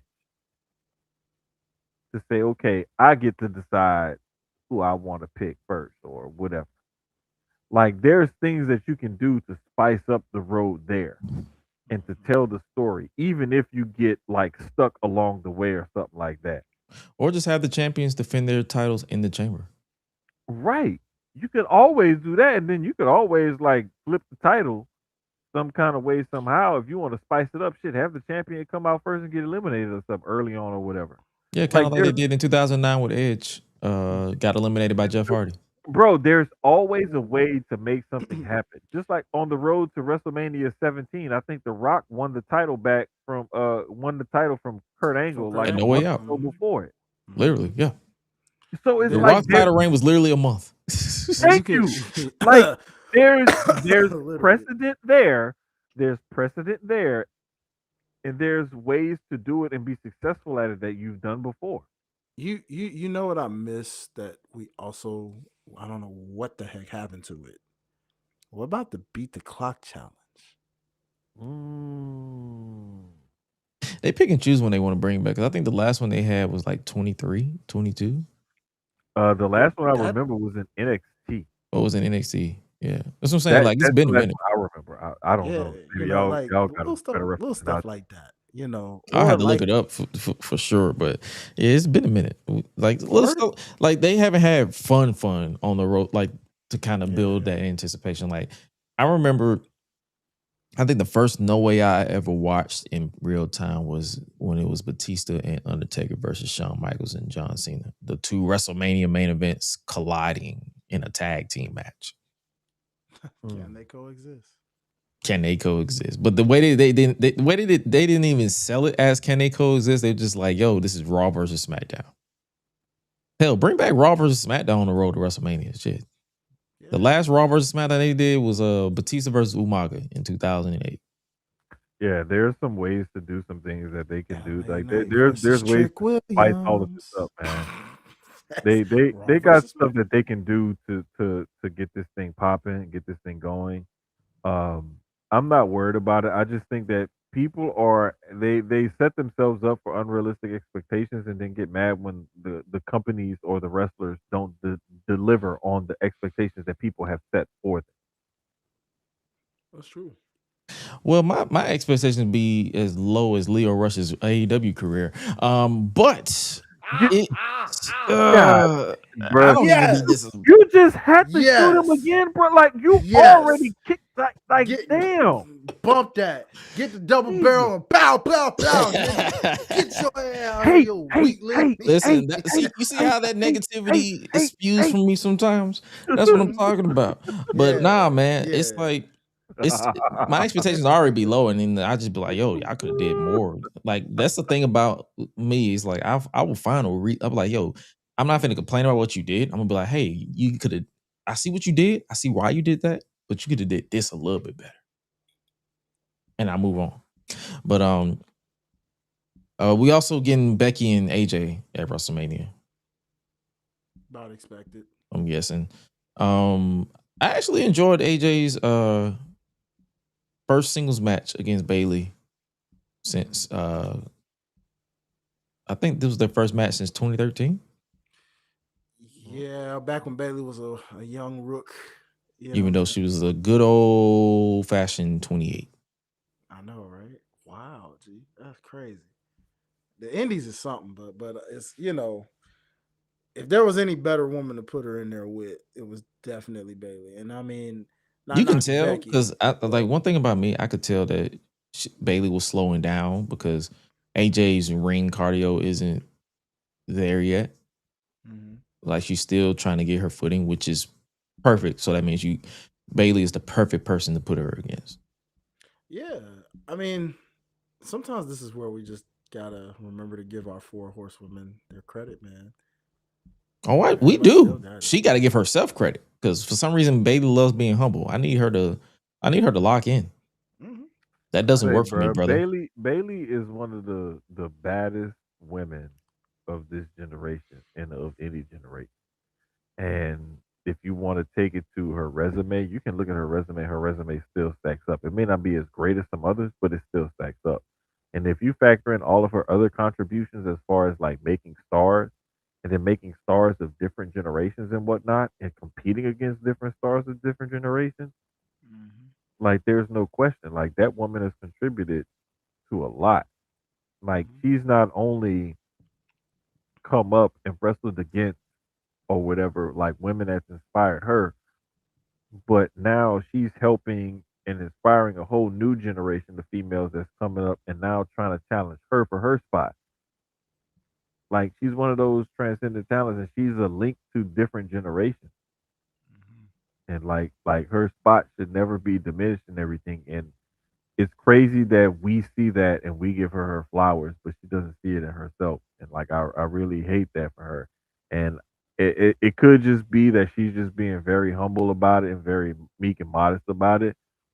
But it's like you know what, Bailey, don't worry about it. You don't have to pop your shit because we're gonna pop it for you. Mhm. Mm-hmm. Straight up.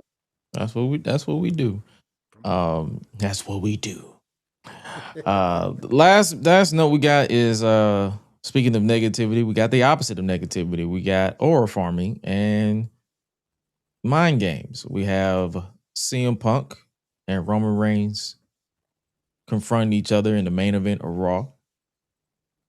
And yeah, this was very reminiscent to me of, you remember that one promo that CM Punk cut against John Cena when they during their feud at some point where they was like where Punk was like insulting John Cena's father, his family, his wrestling, and wasn't phased. But as soon as that man said, you're not the Boston Celtics, you're the New York Yankees," and then he clocked him. Bro, dog. That's literally this promo with I Roman Reigns and love I Maybe love that the was a callback. callback. Yeah. Yeah, this scene, I don't you know if it Yeah. was a do it. Yeah. callback, You but do it it. It definitely had to be. reminded me Bruh, of It could that have listen. been. promo. No Punk. This is probably out of his playbook. That's probably what he. It I could mean, because he is famous for callbacks on his career. yeah. Even if He, it's not a callback, the simple fact that Punk thought that he was getting in Roman's head, and then it turns out Roman is actually getting in his head. Just that little subtlety of a change in character, and like you think it's appearing one way, and you think that, oh yeah, I'm gonna go out and I'm gonna get this for the family, and the way he's talking to the Usos and stuff, y'all can do what y'all want to do, but when it comes to this, he's mine, and like it's like he almost like he put out a fake hit on him or whatever, and then it's almost like I'm gonna go out, I'm gonna get this apology for the family and this and that, you all of know, that just to set him up to get in his head. Because he said, what he's going to do to me? Punch me? He's going to attack me? Ooh, okay. Mm-hmm. And it's like, I kind of like that the fact that it's like the Usos even too, they was like, yo, we've heard this all before. We like, oh, he's a part-time, he doesn't show up, this, that, and that. Was like, come with something new. Now, the fact that Roman was like, yeah, yes, I am a part-timer, but I'm a full-time father. We don't give a fuck. We ain't asked for that. I don't care. Go be a Say, father. man. I don't care. Go be a father. No, I hope you're a full Say, time man. father, sir. I hope Go be a all them daddy. kids. All them kids. You better be a full time Go father. be a My full God. time father. Listen, I'm listen. just playing, but I'm not gonna lie.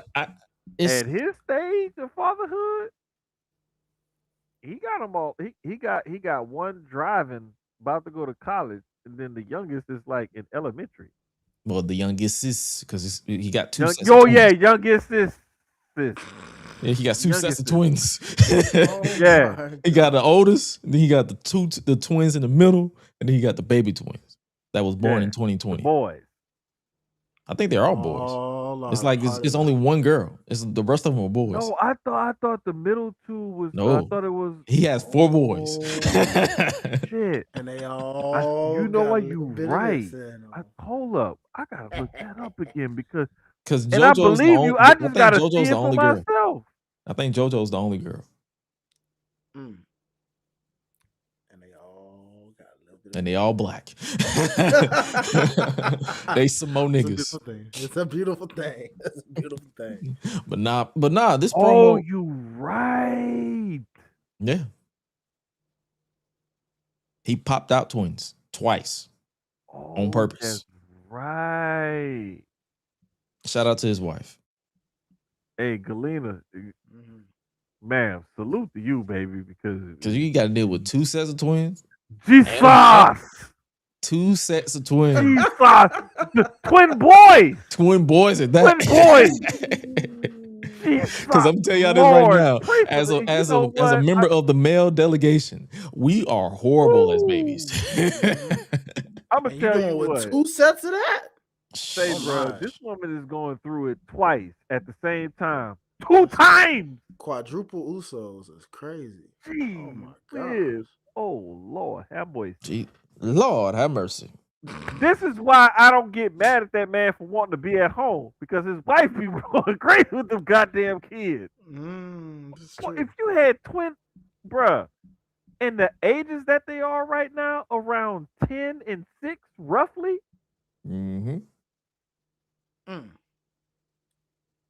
And God you forbid got a when they're teenage teenagers. girl who's driving college age. Not even The just same little that. girl Like that she he did went the through. commercial She with. went through the different Yes, changes. bro. The Yes. commercial they played 1,000 times of him. Yes, I'm a little the teapot. bullying dad commercial. You do know that was like in Yes. 2015. Sheesh. Yes, That was, bro. wasn't it? 2015, Yes, 2016. It's bro. 2020. And she was like, what, 11, 12 then? Bruh, that little girl is like Sheesh. 18, 19 now. Yeah. So it's been a whole That's decade. why I said, bruh, the reason why I remember, because his daughter and my daughter are close to the same age. And I know how old my daughter is. Good point, brother. Yeah. So Oh, dang. Hey, don't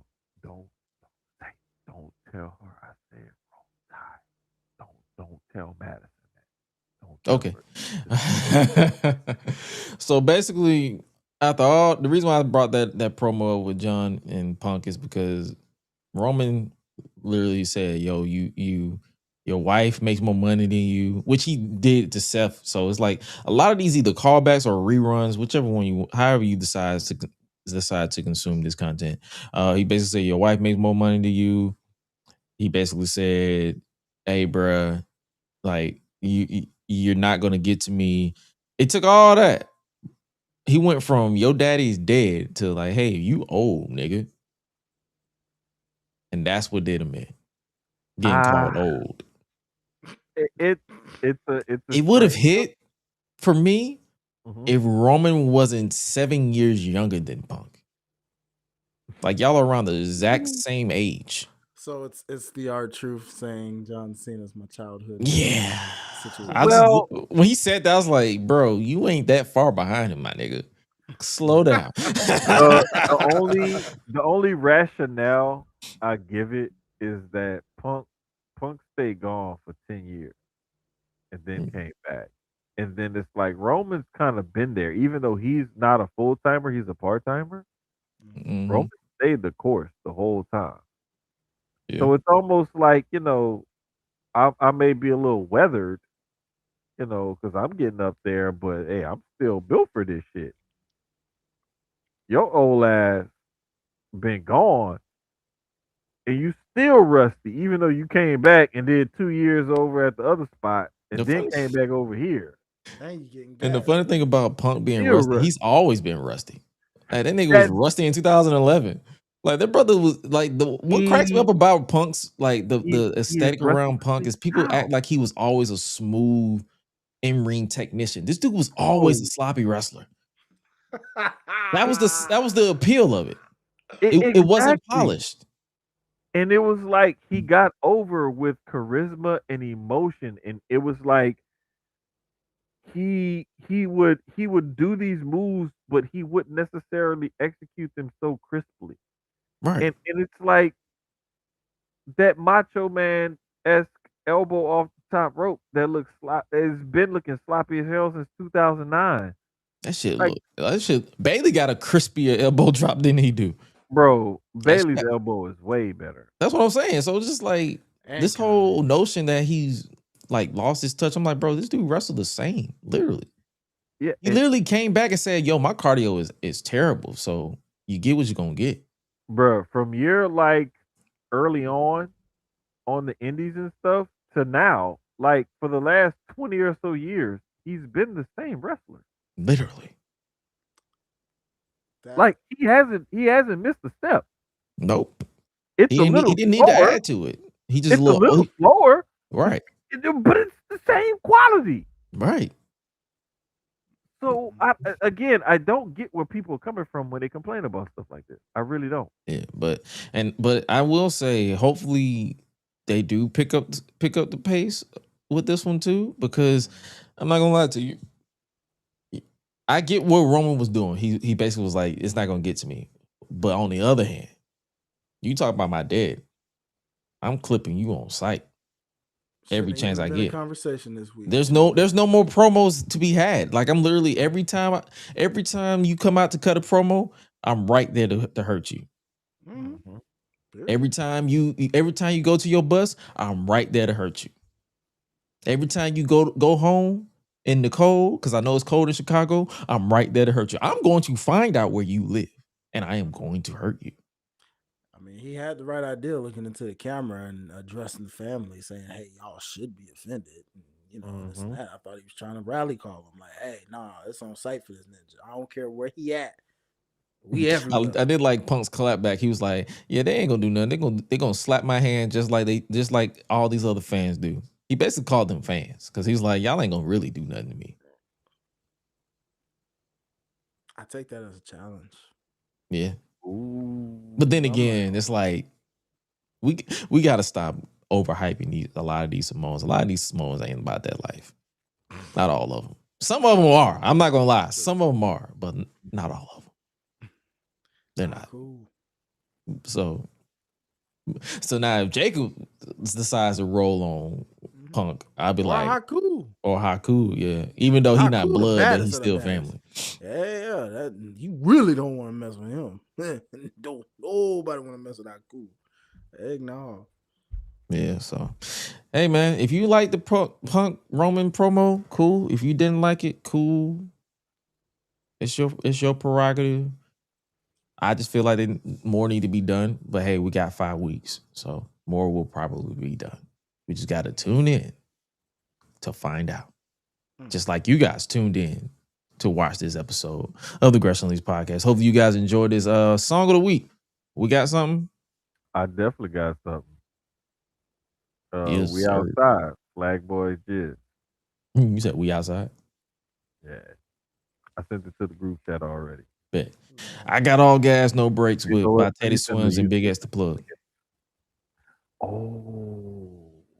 Yeah, buddy. They said all gas, no breaks. I'm like, that describes my life. Because when we done with this episode, I'm going to go eat and go to sleep and wake up at 5. Yeah, I've decided on tacos. No breaks. And I think I'm gonna go. Yeah, I gotta get up. I think 5:30 my time. Yeah, about 5:30 my time. Yep. So 5 is always better because it gives you a little extra time. But 5:30 is nice. Because I was gonna go to the gym tomorrow. Because typically I do 5 to 6, but I'm gonna be smart because I gotta work, and it's gonna be a long day. I'm gonna be smart and sleep in. The gym will be there on That's Thursday. the next thing I gotta do is the freaking gym membership at work because I think we get a free one at work somewhere. Because I I checked my schedule. And yeah. Yeah, I probably won't get off until well, what's tomorrow? Wednesday? Yeah, I'm gonna get off at 5. So I might go after. Oh, okay. Instead Nice. of going first thing in the morning, I might just go after. That's cool. That could work. Yeah. But Dwayne, you got a song? Yeah. Oh shoot, man, I'm still stuck on my like 90s bop kind of. I don't know what to call that. The that Bankhead bounce like era. Quad City DJs. Come on, ride it. You know what I'm saying? There you go. Yeah. You know what I'm saying? Bad. Just put it in the group chat. And I got you. I got you, dog. Such a different era, man. You know what I'm saying? I was like, Say, bro. And speaking of eras, we are in the era where we are about to wrap up. So hopefully you guys enjoyed this episode of the GRESH UNLEASHED podcast. We went our typical length this week because we had a lot of jokes and sidebars and we stayed on topic as much as possible. But hey, if you feel like there's something that we missed, you can tune into the Public Enemies podcast on Thursday because that's what we typically do. Whatever we don't talk about here, we talk about there because it's a family affair regardless. I believe we're on episode 400 on Thursday. I gotta work Thursday, but I'm gonna try to get off in time so I can be there on time. If not, then hey, I'm gonna be there late, but I'm gonna be there. Episode 400. So with that, make sure you guys tap into Sucio Sports tomorrow, right? Yes, sir. Yes, sir. 9:30 Eastern, 8:30 Central, or 8:30-ish, basically. Yeah, exactly. On his time, not our time. Exactly. His time. So if you see that notification, listen, tune in. I may have to do the full if I got time to do the full face and beard routine, y'all just gonna have to wait. I'm sorry. Gotta wait. You gotta wait, my guy. You gotta wait. And make sure you guys continue to tap into the CEO of Mind Your Business. He's none other than Hi-Lite Real. Mike Mayhem music as well. He got a lot of songs going on that is going to be dropping. New single just dropped last Friday, Tug of War. Y'all go check that out. An official announcement. New album is officially completed. So we'll be releasing this summer, y'all. So y'all be looking out for that. We coming. We back, baby. Hey man, you already know. You already know what I'm gonna be doing. He gonna say, "Hey, it dropped." I'm like, "Okay, let me put this in the gym playlist. Let me hear it. Let me hype it up." Oh yeah. We got some joints for the gym too. When you hear some of these new ones, boy, you got something that you are gonna love in that gym, boy. I was like, let me put it in the gym playlist. Let me hype it up. Let me go ahead and give him the numbers. Yes, you know I think yes, we support each other over here, and hopefully you guys support each other as well wherever you are in life. And with that being said, you guys stay safe out here in the streets, and remember to always eat, sleep, flex, and repeat. Subscribe, but we out, y'all. Be